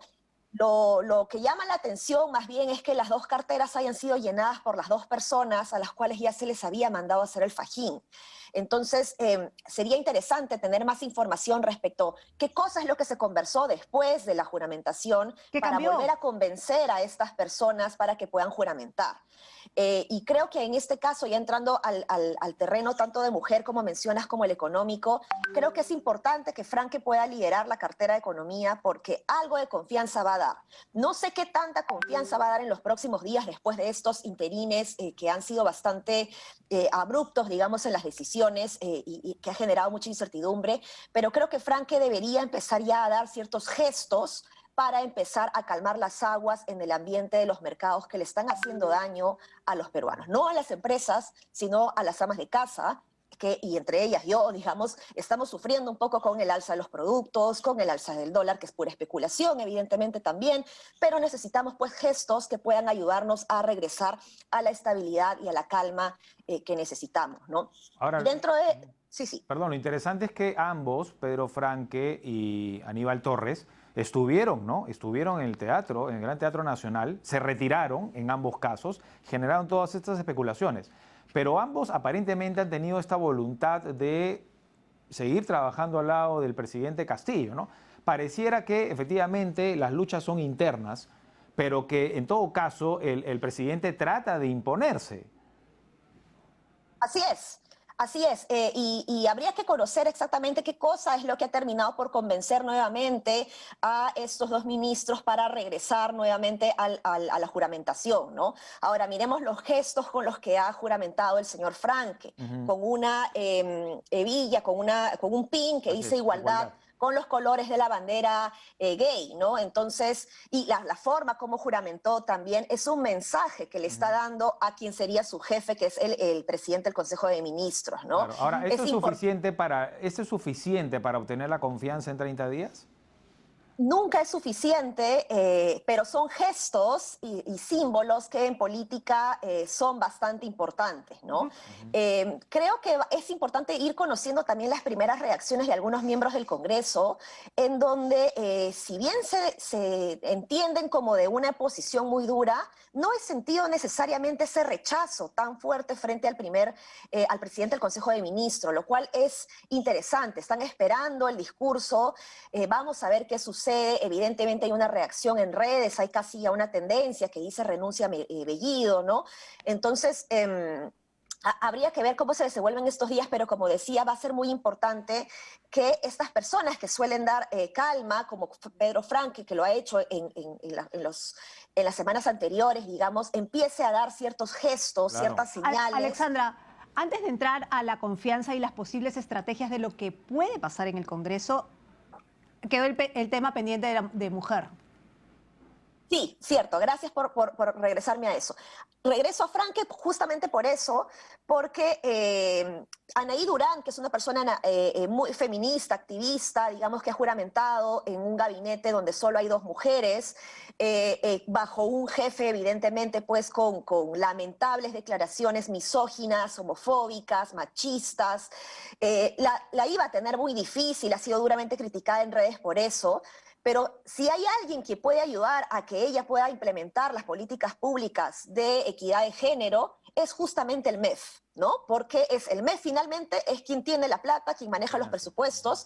Y si Pedro Franque ha podido asegurar que no le van a imponer viceministros, ni directores generales, ni otras personas que no sean de el nivel o el perfil que el propio Pedro Franque está buscando, entonces estoy segura que vamos a tener un ministerio más técnico de lo que podría haber en los otros ministerios, en donde lamentablemente no vemos mucha experiencia en las carteras para las cuales estos ministros han juramentado, ¿no? Es decir, en el gabinete, para que quede clara, la lucha va a ser desde dentro, ¿no es cierto? Sí, desde dentro. Sí, así es. Y este panorama no es bueno ni para el Perú ni para ellos, porque necesitan hoy más que nunca estar unidos. Imagínate, mira el primer gabinete de Pedro Pablo Kuczynski, un gabinete de lujo que fue puramente golpeado por el fujimorismo hace 5 años. Y estaban muy cohesionados, ¿no? Si ahora tenemos luchas internas, pues va a ser bien difícil que puedan ganar esta batalla si es que lo llevamos a términos bélicos, ¿no? Vamos al Congreso entonces. No, claro. Solamente quería cerrar en la línea de lo que ustedes están mencionando, el tema de mujer, que la lucha sí parece desde adentro. Incluso eso lo ha entendido Verónica Mendoza, ¿no? Porque Verónica Mendoza ha saludado la designación de Anaí Durán. Sigrid Bazán, que hoy representa la bancada de Juntos por el Perú, también lo ha señalado así. Y entonces vamos al Congreso, ¿no? Porque esos votos, ante la confianza y lo que se está especulando en los últimos días, van a ser valiosos para el gabinete Bellido. Efectivamente, lo que se va a buscar es la confianza y a mí me ha llamado la atención justamente que miembros de la oposición del Congreso no hayan mostrado un rechazo tan tajante frente a Bellido. Están siendo bastante cautelosos, han mencionado que van a escuchar el mensaje que él va a dar en el Montoya, Congreso. ¿no? Ha sorprendido, creo que nunca lo habíamos visto tan calmado. Efectivamente, ¿no? Y raro porque Bellido, pues, los comentarios de Bellido frente no solamente ya a temas de género o ideas progresistas, sino ya temas vinculados a la lucha contra el terrorismo, ¿no? Que preocupa a un país que ha sufrido tanto por eso, pues también llama la atención que alguien como Montoya, pues que tiene clarísimos sus ideales en la lucha contra el terrorismo, diga que estas frases que ha dado el señor Merino están fuera de contexto, ¿no? Entonces, vamos a ver qué sucede en el Congreso. Creo que el mensaje que va a dar el señor Bellido en el Congreso va a ser muy importante porque ahí se van a marcar también las políticas públicas prioritarias para este gobierno. Hay un comunicado de PCM que ha salido en donde se sostiene que se va a promover justamente una lucha contra la homofobia, contra la misoginia. Entonces, que es firmado por Bellido, ¿no? Entonces, pareciera que es un mensaje en donde Bellido está tratando por lo menos de dejar atrás ese otro yo que al parecer no es bueno para nadie, ¿no? Ese otro yo.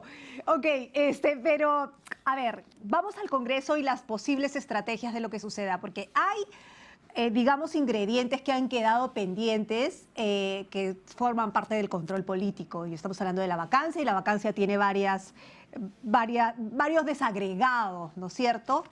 Y también está por el otro lado las estrategias de los pedidos de confianza, ¿no es cierto? Es decir, pedido de confianza, lo que trae, y la vacancia, lo que trae, digámoslo así. Son dos controles políticos que tienen ambos poderes del Estado. Entonces, claro, presentar un Congreso, presentar un gabinete como el que está presentando, en principio, sin Franque, ¿no es cierto?, y sin Torres, mucha gente, digamos, de a pie decía, censura, pero no parecía una estrategia muy buena porque decía, claro, te censuran a un gabinete y te dejan en jaque durante el resto de, ¿no es cierto? Y eso traería como consecuencia muchas cosas más políticas. No sé si están en lo cierto aquellos que opinan sobre eso. A ver, yo creo que al inicio mis primeras reacciones estaban justamente relacionadas con la idea de tener un gabinete de choque, digamos, ¿no?, que provoque justamente una negación de confianza y por lo tanto empezar con estos mecanismos que yo mencioné, que son como una relación tóxica, ¿no?, entre el Congreso y el Ejecutivo. Sin embargo, haber insistido en Franque y bueno, en Aníbal Torres también, creo que es una señal de lucha interna y de que el propio Pedro Castillo no la tiene tan fácil adentro, ¿no? Entonces, ahí estamos en un problema de gobernabilidad muy serio, porque si hay otras fuerzas ajenas al propio presidente de la República, que es quien ha sido elegido, que le imponen cosas a el propio presidente de la República que él no puede controlar o que él no puede rechazar, pues tenemos fuerzas de choque dentro del propio Ejecutivo. Estamos hablando de Cerrón, ¿no? El Congreso. Efectivamente, ¿no? Efectivamente, pero ya no estamos hablando solamente de fuerzas de choque con el Congreso, que como hemos visto en los últimos 5 años ha sido durísimo para el país, sino también con fuerzas de choque a la interna, ¿no? Entonces, creo que va a ser muy importante y es muy difícil también para un presidente de la República rodearse de gente en quien realmente confías y que al mismo tiempo sean personas técnicas y que conozcan de políticas públicas, que conozcan de la lectura política de lo que sucede.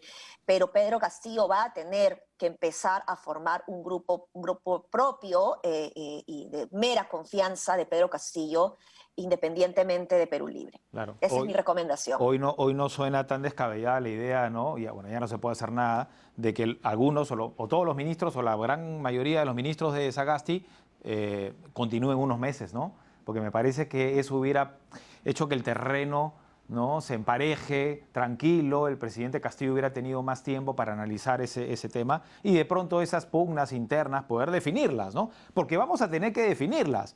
Lo que se preguntan, y con esto finalizamos, Alexandra, los peruanos, es ¿cuándo se va a acabar esta situación de crispación, ¿no? 5 años, 4 presidentes, 2 congresos, o sea, terrible, ¿no? O sea, ¿qué podemos o de qué manera se puede evitar estas pugnas de siempre? ¿Por qué sin siquiera haber tenido un día en el gabinete estamos hablando de censura, de vacancia, de disolución incluso en un día de trabajo de los congresistas? Porque aquí todos resultan afectados, ¿ah?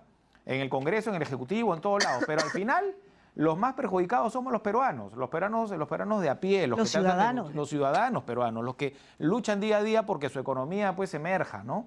Entonces, la pregunta es, ¿qué tiene que hacer o quién tiene que intervenir? Por ejemplo, recordaba el otro día el Acuerdo Nacional. ¿Alguien se acuerda del Acuerdo Nacional? Nadie, lamentablemente. Pero ¿cuándo tendremos puentes? Me acordaba el otro día también de que hubo una reunión histórica, creo, ahora lo vemos así, entre Alejandro Toledo, Ollantumala y Alan García en Palacio. ¿Se acuerdan la foto, no? En la escalinata del Palacio de Gobierno. Eso, ¿cuándo vamos a volver a esa paz, a esa tranquilidad? En todo caso, ¿qué tiene que hacer el presidente Castillo? ¿O qué tienen que hacer los ciudadanos? ¿O qué tienen que hacer la opinión pública, la sociedad civil? ¿Qué tienen que hacer? ¿Qué tenemos que hacer para dejar de hablar de crisis? Lo primero es que tenemos que reconocer de que hay cosas que tienen que cambiar. Y necesitamos grandes reformas y reformas importantes, pero también es importante hacer ver a quienes están entusiasmados con la idea de un cambio constitucional, por ejemplo, que esto no va a solucionar realmente lo que el problema que estamos teniendo o los problemas que estamos teniendo. Hay sin duda reformas muy importantes que hacer vinculadas a la reforma política, la reforma de partidos políticos, el fortalecimiento de la institucionalidad de cómo funciona lo político es sin duda crucial. Pero como especialista en gestión pública, para mí lo más importante es la reforma a la interna del Estado. Porque tú puedes tener políticos que cometen errores, pero en países desarrollados, y lo hemos visto en Estados Unidos, por ejemplo, con Trump, tienes un servicio civil sólido. Cambia el presidente y el servicio civil no cambia.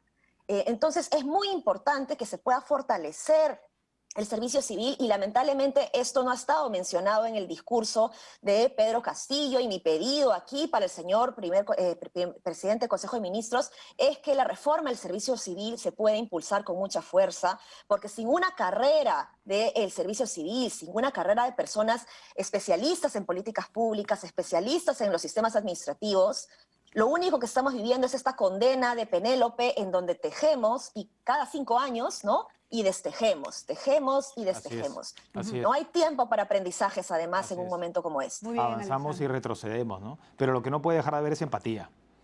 Porque si realmente no analizamos y no evaluamos por qué estamos en esta situación y nos evaluamos como peruanos y los gobiernos y esto, no vamos a avanzar nunca porque nunca afrontamos el problema. Y cada vez va a ser peor. Hay que mirar más allá. Efectivamente. Efectivamente. ¿No? Y hay que darle la confianza a las personas que están esperando de que todos los actores, sean de derecha, de izquierda, de centro, lo que sea, y los actores civiles, que es importante que lo mencionen además, ¿no? Los funcionarios públicos, ¿no? Que no se deben al gobierno, se deben al Estado.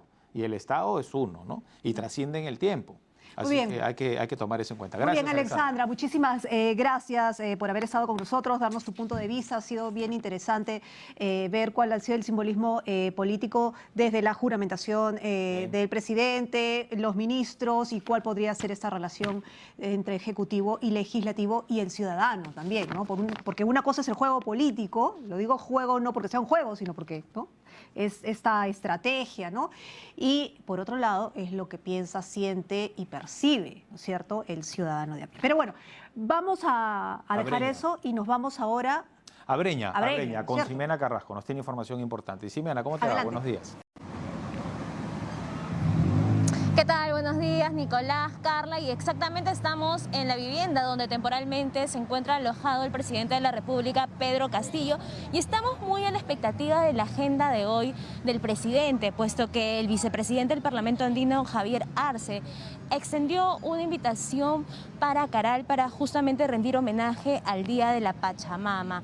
Aún no se ha confirmado con exactitud la presencia de Pedro Castillo, pero quienes también están invitados a este evento es el expresidente de Bolivia, Evo Morales, y el expresidente de Ecuador, Rafael Correa. Hasta estos momentos solamente hemos visto aquí un cambio en cuanto a los efectivos policiales que están resguardando la zona y también de seguridad del Estado. Y quien sí ha negado asistir a esta ceremonia religiosa es Evo Morales. Nosotros todavía estamos muy en expectativa porque no sabemos si es que el presidente va a llegar hasta esta zona turística, y si es que lo va a hacer, no sabemos si es que irá vía terrestre o vía aérea. Por eso vamos a estar muy en expectativa, compañeros, para poder venir con cualquier otra nueva información. Gracias, Ximena. Así será. Entonces, volvemos contigo ante cualquier eventualidad. Renzo, no sé si vamos a revisar finalmente el tuit. Ahí está, ¿no? En realidad es un tuit que invita a este comunicado que es de la presidencia del Consejo de Ministros. A ver, vamos a leerlo desde aquí. Dice: mi profundo agradecimiento al presidente de la República, Pedro Castillo Terrones, por haberme otorgado la confianza para ejercer el cargo de presidente del Consejo de Ministros, alta responsabilidad que asumí con honor y humildad frente al pueblo en la Pampa de la Quinoa, lo dice él, por la memoria de quienes ofrendaron su vida por la emancipación latinoamericana y por los pueblos más desposeídos. A ver, dice Guido Bellido Ugarte, presidente del Consejo de Ministros: me dirijo al país para ratificar mi más firme compromiso con la democracia, con la gobernabilidad y los derechos humanos. Rechazo categóricamente toda forma de violencia y de terrorismo en todos sus extremos. El mensaje dado por el presidente de la República el 28 de julio ante el Congreso y el pueblo peruano es el que guiará mi gestión en la presidencia del Consejo de Ministros. En ese sentido, expreso mi firme compromiso con la igualdad plena de derechos. Como quechua, hijo de campesinos, he visto en carne propia la discriminación y trabajaré para erradicarla en todas sus formas. Juntos superaremos el racismo, el clasismo, el machismo y la homofobia que aún están profundamente arraigados en la sociedad. Como dijo el presidente Pedro Castillo, el bicentenario de la independencia debe ser el momento de construir una unidad nacional, reconociendo y escuchando a todos los sectores del país. Bueno, se cierra un capítulo, un primer capítulo, ¿no? Con este comunicado del presidente del Consejo de Ministros y ya con el gabinete completo. Vamos a ver esto cómo se traduce en los próximos días y en los próximos gabinetes también, Carla, ¿no? Porque esto recién comienza. Claro, pero ¿y cómo se traduce en las políticas públicas, como lo decía, ¿no es cierto, Alexandra? Sobre todo, que es donde se tiene que trabajar y donde se va a ver el resultado del objetivo finalmente, ¿no es cierto? Muy bien, pero vamos a actualizar cuál es la situación en Piura, en Sullana, tras el sismo y las réplicas, ¿no es cierto? Julia. ¿Cómo estás? Adelante. Con Julia Miranda. ¿Cómo estás, Nicolás? Carla, nuevamente la tierra continúa temblando aquí en Piura. A las 8 de la mañana se ha registrado otra réplica de 3.8 de magnitud a 14 kilómetros del suroeste de Sullana, muy cerca de donde estamos. Seguimos acá en el distrito de Miguel Checa, específicamente en el centro poblado de Sojo, donde ya a esta hora de la mañana las personas que han pernoctado acá han hecho una olla común, como podemos apreciar, para poder alimentar a las personas que han resultado damnificadas, ¿no? Acá, si podemos ver, por ejemplo, qué es lo que han hecho. Están hirviendo, ¿no? Parece ser una chicha, una cebada, para poder dar de tomar a las personas que están acá. También se ha hecho presente el alcalde de la provincia de Sullana, el alcalde Power Saldaña, para que él nos comente, nos haga un reporte más general de cómo es que ha sido afectada la provincia en su totalidad. Sabemos que acá en Miguel Checa es uno de los puntos más críticos. Cerca ha estado aquí el epicentro de este sismo de 6.1, pero en general la provincia de Sullana. ¿Cuál es el reporte último que usted tiene, doctor Power? Sí, muy buenos días, gracias RPP. Hoy día nos hemos movilizado acá, TV Perú, viendo el tema de los moradores de este sector de Miguel Checa, en los cuales estamos preocupados la situación que hemos tenido, el sismo de 6.1 el día de ayer, en las cuales justamente están durmiendo en la intemperie. Según el alcalde, el reporte acá que nos está haciendo de 400 afectados, el alcalde de Marcavelica el día de ayer en las horas de la tarde tenía el promedio de 20 damnificados, porque así ha habido un tema de viviendas, de techos que se han caído. Ahora me está confirmando el alcalde que hay más personas damnificadas. Tenemos un cerco perimétrico que se ha caído en la institución educativa Santa Sofía de Ignacio Escudero. Es decir, estos sectores son los más perjudicados, que es Marcavelica, Ignacio Escudero y Miguel Checa, porque justamente ha estado la parte más cercana del epicentro.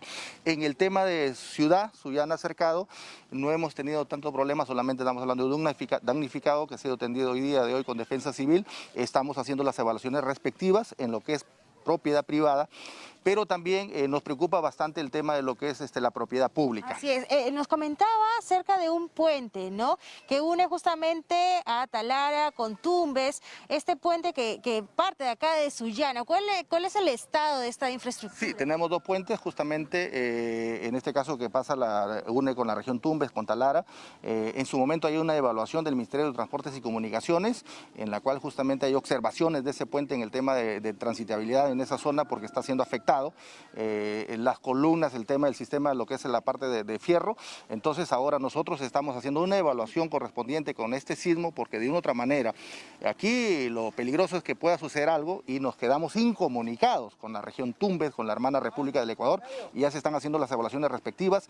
El día de ayer se ha conversado con el presidente de la República, él nos ha citado una reunión de alcaldes para el día 11 de agosto a las 9 de la mañana en la ciudad de Piura, y que presentemos todos los informes respectivos, no solamente en el tema de puentes, caminos vecinales, en lo que es también canales de regadío, y estamos haciendo las evaluaciones respectivas, y ya también acá el alcalde de Miguel Checa está haciendo la evaluación respectiva de lo que es su distrito para entregarlo a INDECI y a la vez también al gobierno nacional, en este caso también al presidente de la República. Así es, importante esta infraestructura, centros de salud, colegios, puentes. Acá los pobladores estaban solicitando también que Defensa Civil se haga presente para evaluar justamente estos daños. Mira, a esta hora de la mañana hemos visto ya a un personal de Defensa Civil, pero ¿para cuándo ya tendrán este reporte para que estas personas puedan recibir la ayuda necesaria? Sí, estamos conversando justamente con los vecinos. Acabo de conversar con el alcalde Olemar Mejía, que es el alcalde distrital de Miguel Checa, y en este caso el informe que tiene que hacerlo Defensa Civil del distrito.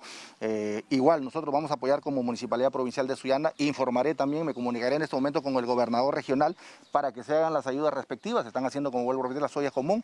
Lo importante es atender la necesidad de la población. Han tenido que dormir hoy día en la vía pública como estamos. Tenemos niños, tenemos ancianos, y yo creo que como alcalde provincial ese es el compromiso de trabajar articulado con los alcaldes distritales, el gobernador regional, el gobierno nacional, para poder atender las necesidades y que llegue la ayuda a estas personas que tanto lo necesitan. Le agradecemos entonces al alcalde de Sullana pues que nos ha dado este balance importante de la provincia, pero queremos conversar con esta señora. Señora, por ejemplo, ¿qué van a preparar el día de hoy? Bueno, vamos a hacer un cuáquer y vamos a buscar pues qué más podemos hacer por momento para darles pues a los niños que se necesitan. ¿Ya se han organizado con los vecinos? ¿Cómo van a hacer el día de hoy? ¿Van a seguir aquí en la calle? Claro, vamos a seguir, amiga, porque las paredes están rajadas. A pensar que mi casita es de ladrillo, pues, pero se han rajado las paredes de los cuartos. No podemos estar, porque sigue movimiento. Esas casas de allá están daleadas, las de adobes, todo. No solo acá, toda parte para allá, todo eso están malogradas. Tenemos un anciano ahí también que su casa se le ha rajado. También está pasando frío, necesitamos carpas que los apoyen. Sí, con unas carpitas. Las carpas, lo que necesitan. Carpitas, por sí, porque toda la noche hemos dormido en la intemperie y botados ahí en la arena, todo eso, el frío. Y en la madrugada ha sido un frío tremendo y hemos tenido que buscar todo lo necesario para abrigar a nuestros hijos. Así es importante porque estamos en pleno invierno, compañeros. Imagínense si en Piura, la ciudad del eterno calor, siempre se acostumbra a tener altas temperaturas, pero ahora en invierno, las noches, la temperatura desciende hasta 15, 14 grados y en la madrugada peor. Entonces entendemos la incomodidad pues, de las personas que van a pasar acá afuera de sus casas porque ellos tienen temor de ingresar, ya que la mayoría de estas presentan rajaduras. Hemos visto ya en el despacho anterior de las paredes que se han caído incluso, pero están esperando en todo caso que las personas de Defensa Civil vengan, hagan la evaluación correspondiente, no hagan el EDAN y luego ya puedan darle la ayuda respectiva. Esta es la información que tenemos entonces. Seguimos desde el distrito de Miguel Checa, en el centro poblado de Sojo, en la provincia de Sullana. Compañeros, con ustedes. Bueno, la incertidumbre, gracias a Julia Miranda, es terrible, ¿no? Para aquellos que lo han perdido todo, aquellos que sus casas todavía están en pie, pero tienen miedo con las réplicas que suceden una tras otra, ¿no? Claro que sí, claro. Hay gente que también no quiere salir de sus casas, ¿no es cierto? Y por miedo. Por miedo que les roben o de perder las pocas cosas que tienen. Pero en breve, digamos, vamos a estar durante la programación de TV Perú, por supuesto, regresando a Sullana para ver qué es lo que sucede. Pero ahora vamos a regresar al tema de la vacunación. La vacunación, así es. Estamos con Jimena Reategui desde San Isidro. Jimena, ¿cómo te va? Surquillo, perdón. Buenos días. ¿Cómo estás? ¿Cómo estás, Carla y Nicolás? Así es, hemos llegado hasta el Estadio Municipal de Surquillo, alertados por los vecinos sobre la extensa fila que se registra a esta hora de la mañana por las personas que acuden hasta este punto para poder recibir esta ansiada dosis contra la COVID-19. Según lo que nos han comunicado, se debe a la caída del sistema que se registró desde temprano en este centro de vacunación. Pero como podemos apreciar, compañeros, gracias a las imágenes de nuestro compañero Manuel López, la fila se prolonga alrededor de todo el estadio. Y si seguimos avanzando, vemos aún la larga fila de las personas que vienen para su respectiva vacunación contra la COVID-19. A ver, vamos a tratar de conversar con algunas de las personas que se encuentran aquí. A ver, el caballero Buenos días, señor. Bienvenido a TV Perú Noticias. Buenos días. Coméntenos, ¿desde qué hora usted está haciendo la cola? Desde las 9. Hace poco, desde las 9. Ok. Que como se fue el sistema, hay gente que ha venido de bien temprano. Ellos han estado esperando más tiempo. ¿Usted viene por la primera o segunda dosis? No, segunda dosis. Por la segunda dosis. Y coméntenos cómo usted se ha venido cuidando durante este tiempo, de repente. Sí, con la mascarilla, ¿no? Saliendo poco y lavándome las manos siempre. Jimena. Porque igual así, cuando esté vacunado todavía hay una probabilidad de contagio. Muchas gracias, caballero. Lo dejamos Jimena. para que pueda continuar con este proceso. Vamos a ver por aquí a la señora. Jimena. Señora, buenos días, bienvenida a TV Perú Noticias. ¿Viene por la primera o segunda dosis? Segunda dosis. Por la segunda dosis. Sí, sí, sí. Coméntenos, ¿ustedes de qué hora viene aquí? Acabo de llegar. Sí, sí. ¿Todo se está llevando bajo control? Todo bien, sí, gracias. Muchas gracias. Sí, Nicolás, te escucho, tienes una pregunta. Bueno, primero nos da gusto que la gente esté retomando, ¿no? Y asistiendo a los centros de vacunación, que hayan colas, aunque molesta, hay que tener un poquito de paciencia, ¿no? A los vecinos, a los peatones, a los choferes, un poquito de paciencia, ¿no? Esto va a terminar. Nos gustaría que le preguntes, porque vemos ahí a unos cuarentones, ¿no? A las personas de qué grupo etario son, ¿no? Y te pido esto porque supuestamente se anunció que los mayores de 40 retomaban el día lunes, si no me equivoco, ¿no? Manteniendo la distancia, por favor. Sí, nosotros hemos consultado aquí al personal de salud que se encuentra aquí en este centro de vacunación y lo que nos han informado es que solamente se van a vacunar aquellas personas mayores de 40 años que estén programadas en el padrón de Pongo al Hombro y aquellos adultos de 50 años que tengan programada su segunda dosis. También, Nicolás y Carla, reiterar que esto no es la jornada del vacunatón, sino son las jornadas de inmunización que se han estado llevando a cabo todos los días de 7 de la mañana a 7 de la noche, para que pueda quedar claro a todos los televidentes que nos están viendo en estos momentos, ¿no? Todos están llenando la ficha de consentimiento, también les están pidiendo que respeten la distancia social debido a, como les comentaba, la extensa fila que se registra a esta hora de la mañana aquí, debido a la caída de este sistema que, como nos mencionaron, ya lo solucionaron y están haciendo pasar a las personas para que también muchos de ellos tienen que ya después trabajar o ir a otros destinos, ¿no? Hablando de 2 cuadras prácticamente, no 3 cuadras, aunque esta, la primera de Tomás Marzano, es grande, ¿no? El Estadio Municipal de Surquillo, ya lo dijo nuestra compañera, ¿no? Según los funcionarios ahí en el lugar, se va a vacunar a aquellos que estén en el padrón, mayores de 40 años, aquellos que les están pendientes de su segunda dosis. Claro. Uno puede ir a colocarse la segunda dosis en cualquier centro de vacunación, ¿eh? No solamente en el que te pusiste en la primera dosis, por si acaso, ¿no? Y también los niños mayores de 12 años con comorbilidades, ¿no? Los grupos etarios que están pendientes, ¿no?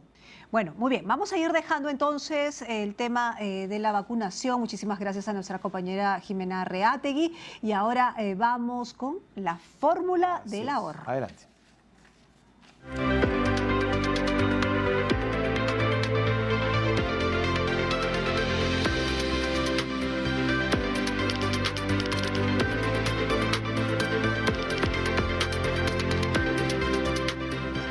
Buenos días, Carla, Nicolás, ¿cómo están? Buenos días. Hoy vamos a tocar uno de los temas que más nos consultan en las redes sociales en la fórmula del ahorro. ¿Qué es un bono de reconocimiento? ¿Qué implica este beneficio? Y sobre todo, ¿quiénes pueden acceder a él? Un bono de reconocimiento es el beneficio que otorga el Estado a los trabajadores que, habiendo estado afiliados al Sistema Nacional de Pensiones que administra la ONP, decidieron trasladarse a una AFP. Los bonos de reconocimiento se aprueban mediante ley y actualmente existen 3 tipos. El bono de reconocimiento de 1992, el bono de reconocimiento de 1996 y el bono de reconocimiento del 2001.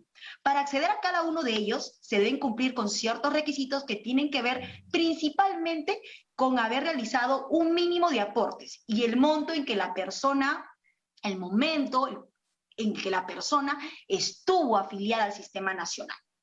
El abono lo pagan directamente en efectivo No, los bonos no se pagan directamente al titular, sino que son depositados en su cuenta de AFP para su futura pensión.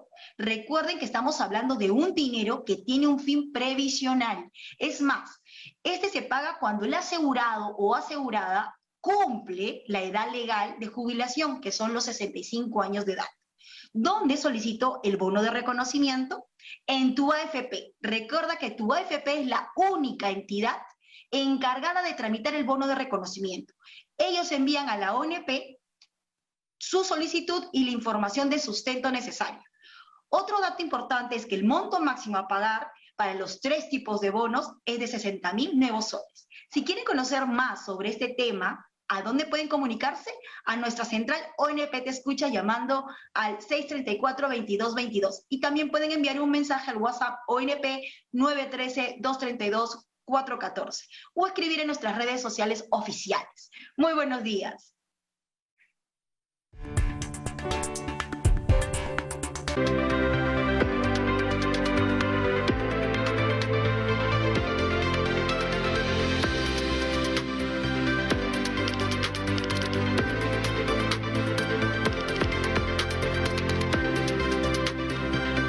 Gracias a Fiorella Guevara entonces por la fórmula del ahorro. Vamos a hacer una pausa, quédese con nosotros porque al volver vamos a hablar de Canción sin Nombre, película peruana nominada a los Premios Latino 2021. Regresamos.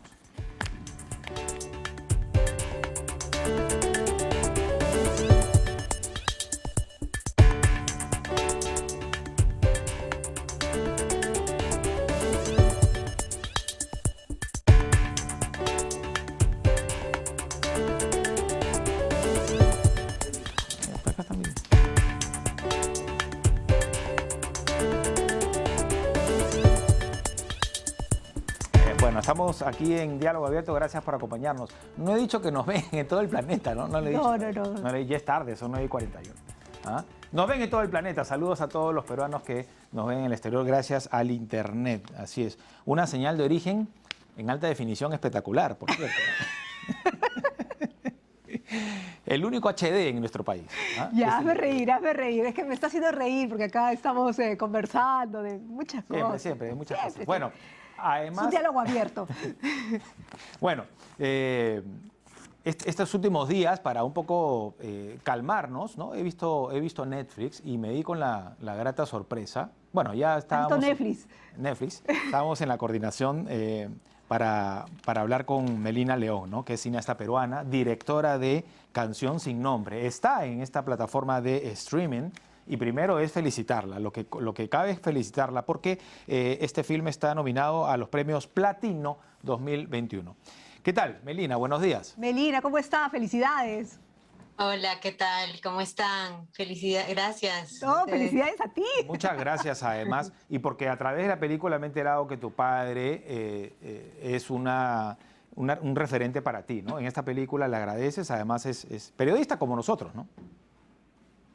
Sí, claro, él investigó el caso que salió en La República, en la primera edición del diario La República. Cuéntanos un poco sobre la historia, cómo te inspiras en hacerla. Cuéntanos un poco. Bueno, me inspiró, y creo que yo había escuchado el caso antes de que realmente tome el impulso para hacer la película, pero fue cómo regresó a nosotros el caso que me decidió hacerla, ¿no? Es hacia el año 2006 más o menos, mi padre recibió una llamada telefónica de una chica francesa que quería conocerle porque le dijo que ella era una de las bebés robadas, ¿no? Y que había logrado conocer a su madre, en parte gracias a una investigación personal, pero también gracias a los artículos, ¿no? Que él publicó, que su madre había conservado, que ella había podido encontrar también en La República. Bueno, ella había hecho toda una investigación también, ¿no? Entonces, fue como increíble, ¿no? Que después de tantos años una historia regrese así. Y yo justo estaba terminando una maestría de cine y estaba buscando una historia, ¿no? Buscando cuál podía ser mi ópera prima, ¿no? Y entonces esto llegó así como un regalo, ¿no? Doloroso, ¿no? Triste, sí. Como primera espectadora, ¿no? Casi. Y además, Melina, además, Melina, imagino que lo doloroso es, bueno, cayó, dices, como un regalo triste, ¿no? Porque la historia es bien desgarradora, pero también nos invita a la reflexión, ¿no? Porque es muy actual, sigue vigente. Muchas de las cosas de las que hablas en la película siguen vigentes, es lo más triste.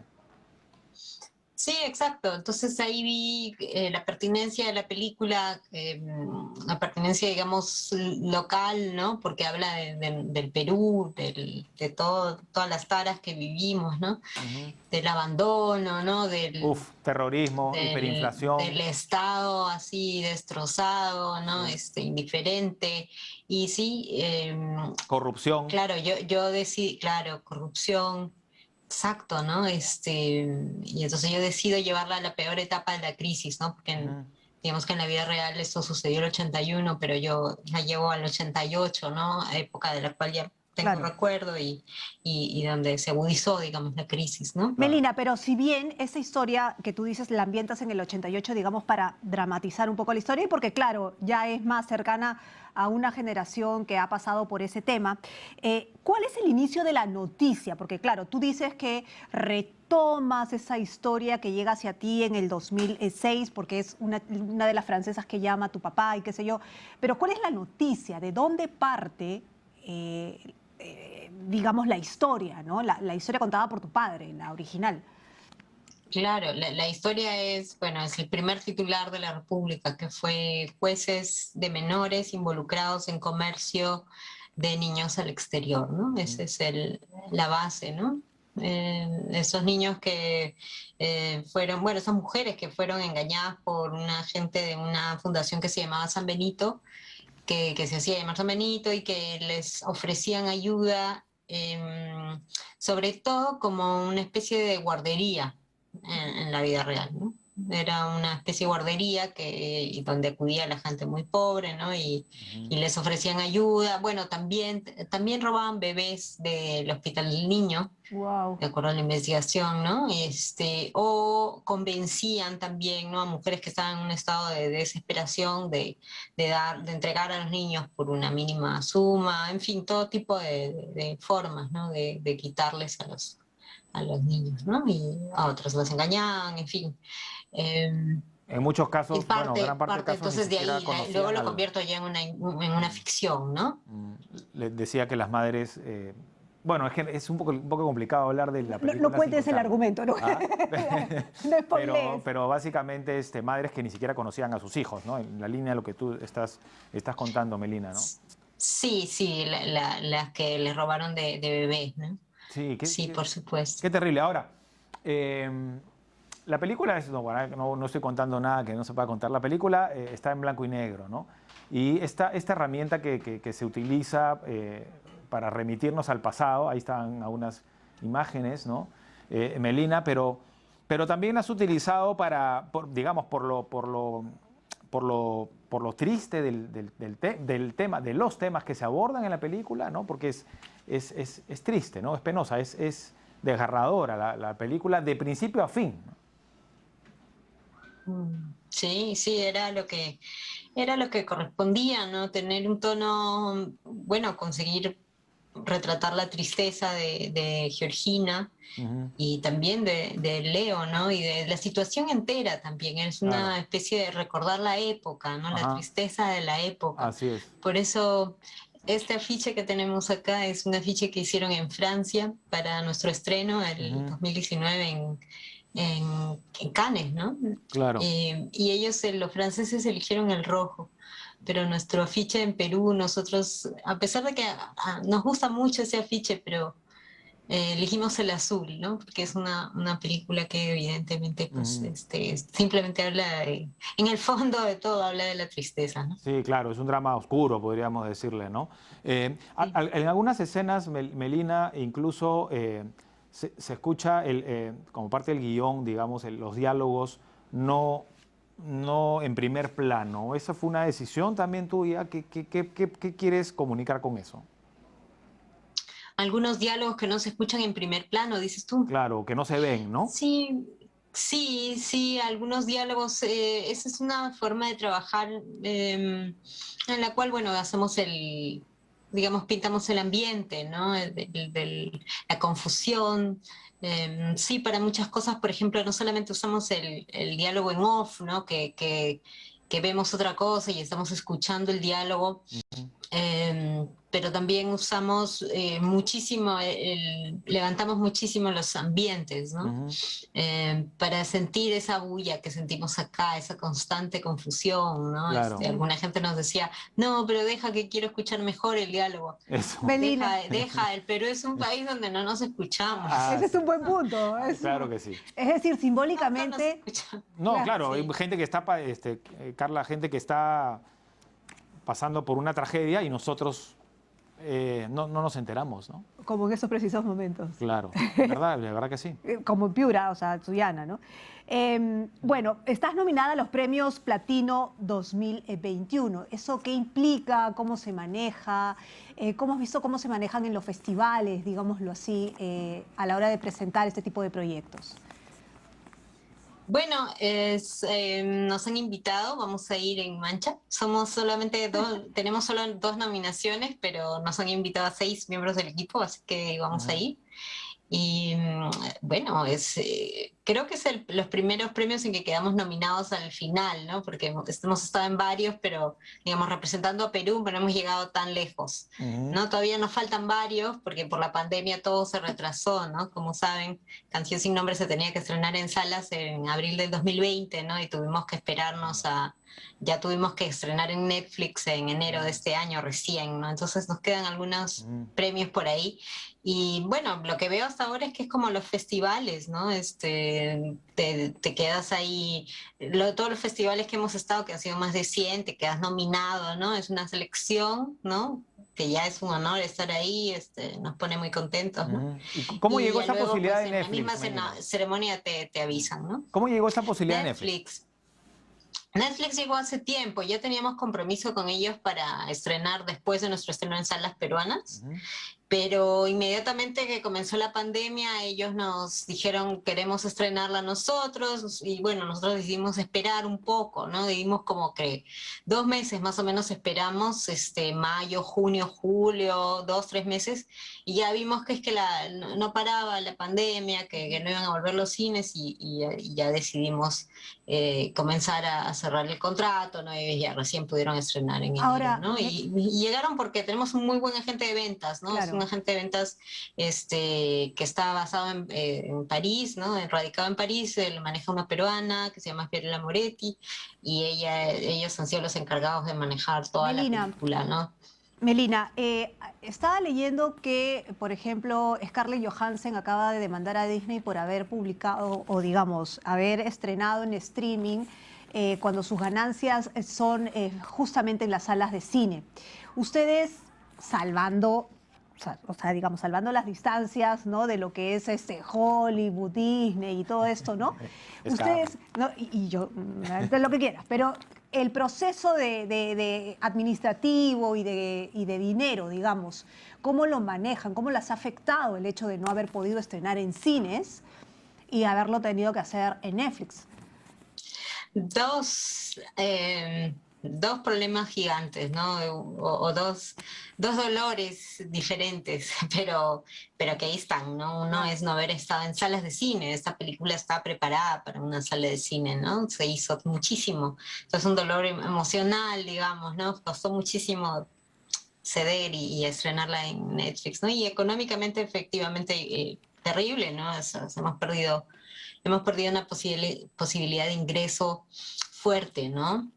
Teníamos esperanzas, pues, por lo menos de tener la misma taquilla de Retablo, o superar a Retablo, uno siempre quiere un poco más, en fin, que hubiera sido buenísimo para nosotros, ¿no? Netflix, la ventaja es que, bueno, pues llega a millones de personas al mismo tiempo, ¿no? Y de alguna manera nos salva, no hay que ser ingratos, ¿no? Pero por el otro lado, pues sí, no es que realmente compensen económicamente lo que dan las salas, ¿no? Sí, pues, bueno, Melina, y a quién hay que agradecerle, ¿no? Porque, caramba, es muy difícil hacer cine en el país y ahora con esta cuestión de la pandemia peor, ¿no? ¿Quiénes han colaborado en esta gesta? Ay, gracias por esa pregunta, qué bonito.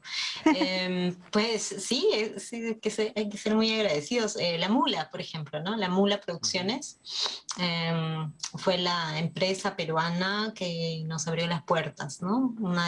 La única, en realidad. Bueno, de ahí tenemos algunos auspicios más pequeños, ¿no? Pues en agua, ¿no? Gente que nos ofreció un hotel, ¿no? El Hotel El Patio, Arena y Esteras, por ejemplo. Arena y Esteras hay que agradecerle muchísimo, ¿no? Ellos son una organización de teatro de Villa El Salvador, que fueron quienes me presentaron a Pamela Mendoza Arpi, ¿no? La gran actriz que protagoniza la película, ¿no? Y me cedieron sus instalaciones para hacer el casting. Entonces fue muy importante la presencia de Arena y Esteras, ¿no? Y todo de manera desinteresada, por colaborar.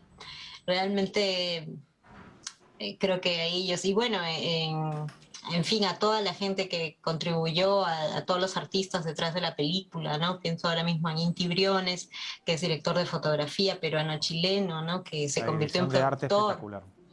Sí, bueno. La directora de arte, Pauchi Sasaki, en la composición de la música. Wow. Tommy Párraga, el actor, ¿no? Que hace de Pedro, en fin. O sea, recomendadísimo. Por lo menos 50 personas de técnicos, ¿no? Y 50 actores, por ejemplo. Nos vamos a Netflix entonces este fin de semana. Agéndala, por favor. Hay que Viva la agendarla. vida. Muy bien. Muchísimas gracias, Melina, por haber estado con nosotros. Muchísima suerte. Entonces vamos a hacer el seguimiento entonces a los premios Platino 2020. ¿Cuáles son las dos nominaciones, perdón, Melina? Mejor ópera prima y mejor música original. Ajá. Vas a salir premiada, Melina. De todas maneras, fuerza. Tenemos todas las energías. Ojalá. Claro que sí, claro que sí. Después estaremos hablando. ¿No es cierto? Estaremos hablando cuando ganes. Y cuando lo ganes, vas a volver aquí a Diálogo Gobierno. Ojalá que sea presencial para estar más conversar, cerca. ¿no? Te iba a preguntar sobre nuevos Sí, proyectos, para pero verlos. creo que estamos ahorita enfocados en Canción Sin Nombre. Sí, Y eso- dale, porque vamos a seguir enfocarnos en hablando. eso. Gracias, Melina. Gracias, Melina. A ustedes. 9:56 y tenemos que presentarles alguna nueva información porque así como hemos tenido información del presidente del Consejo de Ministros, también el ministro de Economía, Pedro Franque, ya está publicando alguna información, ¿no? También está brindando sus objetivos de trabajo, ¿no? Y es importante, Carla, lo que viene para nuestro país, el nuevo gobierno, ya lo hemos mencionado, ¿no? Desde el inicio, la expectativa de la población que siente que tiene una nueva oportunidad para cambiar sus vidas. Fíjate que en esta película, hablando del tráfico de menores, de bebés, ¿no? Yo decía, cobra vigencia porque hoy en día la trata de personas es a pesar de los años, es la ¿no? esclavitud del año 2021, es terrible, explotación sexual, explotación infantil, o sea, entonces a pesar del tiempo, ¿no? Y se siguen robando niños también, valgan verdades. Se siguen robando niños, sí. Bueno, no los podemos poner aquí atrás, pero acá los tenemos, Nico. Pedro Franque acaba de tuitear y dice lo siguiente: el Perú se encuentra en un momento histórico, actuaremos con responsabilidad y en el marco de la democracia. Agradezco al presidente Castillo y al primer ministro Guido Bellido por la confianza depositada en mi persona. Trabajaremos codo a codo con todo el gabinete ministerial. Es el primero que ha tuiteado. Después menciona en el hilo: asimismo lucharé por la igualdad de oportunidades sin discriminación de género, identidad étnica u orientación sexual. Combatiré la homofobia y apoyaré una lucha firme contra el senderismo asesino en línea con el compromiso público hecho por nuestro primer ministro. Parece ser que han alineado discursos, ¿no es cierto? Digamos que después de lo visto en los últimos días para la juramentación, podríamos decir que ha habido condiciones ahí, ¿no? Pero siguen, ¿no? No sé si lo has leído en orden, pero ya A ver, me a ver. perdí, pero otro de los mensajes: necesitamos con urgencia recuperar el empleo, ¿ya lo habías dicho? No. No, perfecto. Recuperar el empleo respetando la propiedad privada, asegurando el buen funcionamiento de mercados, promoviendo inversión privada y pública. Será un MEF cercano a los más vulnerables, impulsando de manera responsable el cambio que los peruanos esperan, ¿no? Con el compromiso, De aplicar el plan bicentenario. Ahí así termina, ¿no? Así como lo expresaba por el presidente Castillo en su mensaje del 28 de julio, asumo la cartera de Economía, trabajaremos por un rumbo económico que asegure progreso con justicia para todos. Así Ahí es. está. Es el hilo que lo puede encontrar en el Twitter si usted lo sigue y puede encontrar precisamente. Si hubo en un momento una discrepancia con el Premier, más que entiendo yo, ¿no? Que con lo que se especuló fue que en el Gran Teatro Nacional, Pedro Franque le dijo a Guido Bellido, yo quiero hablar antes con el presidente Castillo, quien es con el que he estado despachando en las últimas semanas, ¿no? Y es quien me ha convocado, ¿no? Ahí parece que hubo algunas diferencias, pero ya con estos tweets y con los tweets más tempranos del presidente del Consejo de Ministros parece que todo huele a su cauce. Vamos a ver qué pasa en los próximos días. Y bueno, simplemente despedirnos de nuestro presidente del directorio y de nuestro directorio en pleno que ha renunciado, ¿no es cierto? Eduardo Guzmán. Eduardo Guzmán y el pleno de nuestro directorio.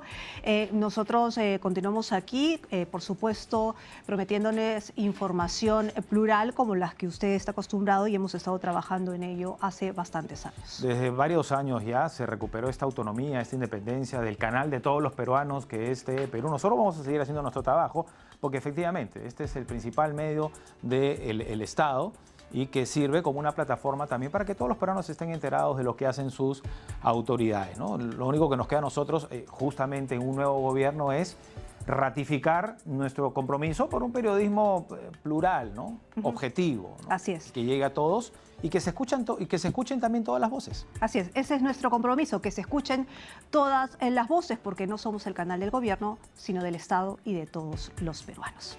Buen fin de semana, hasta el próximo sábado. Chao.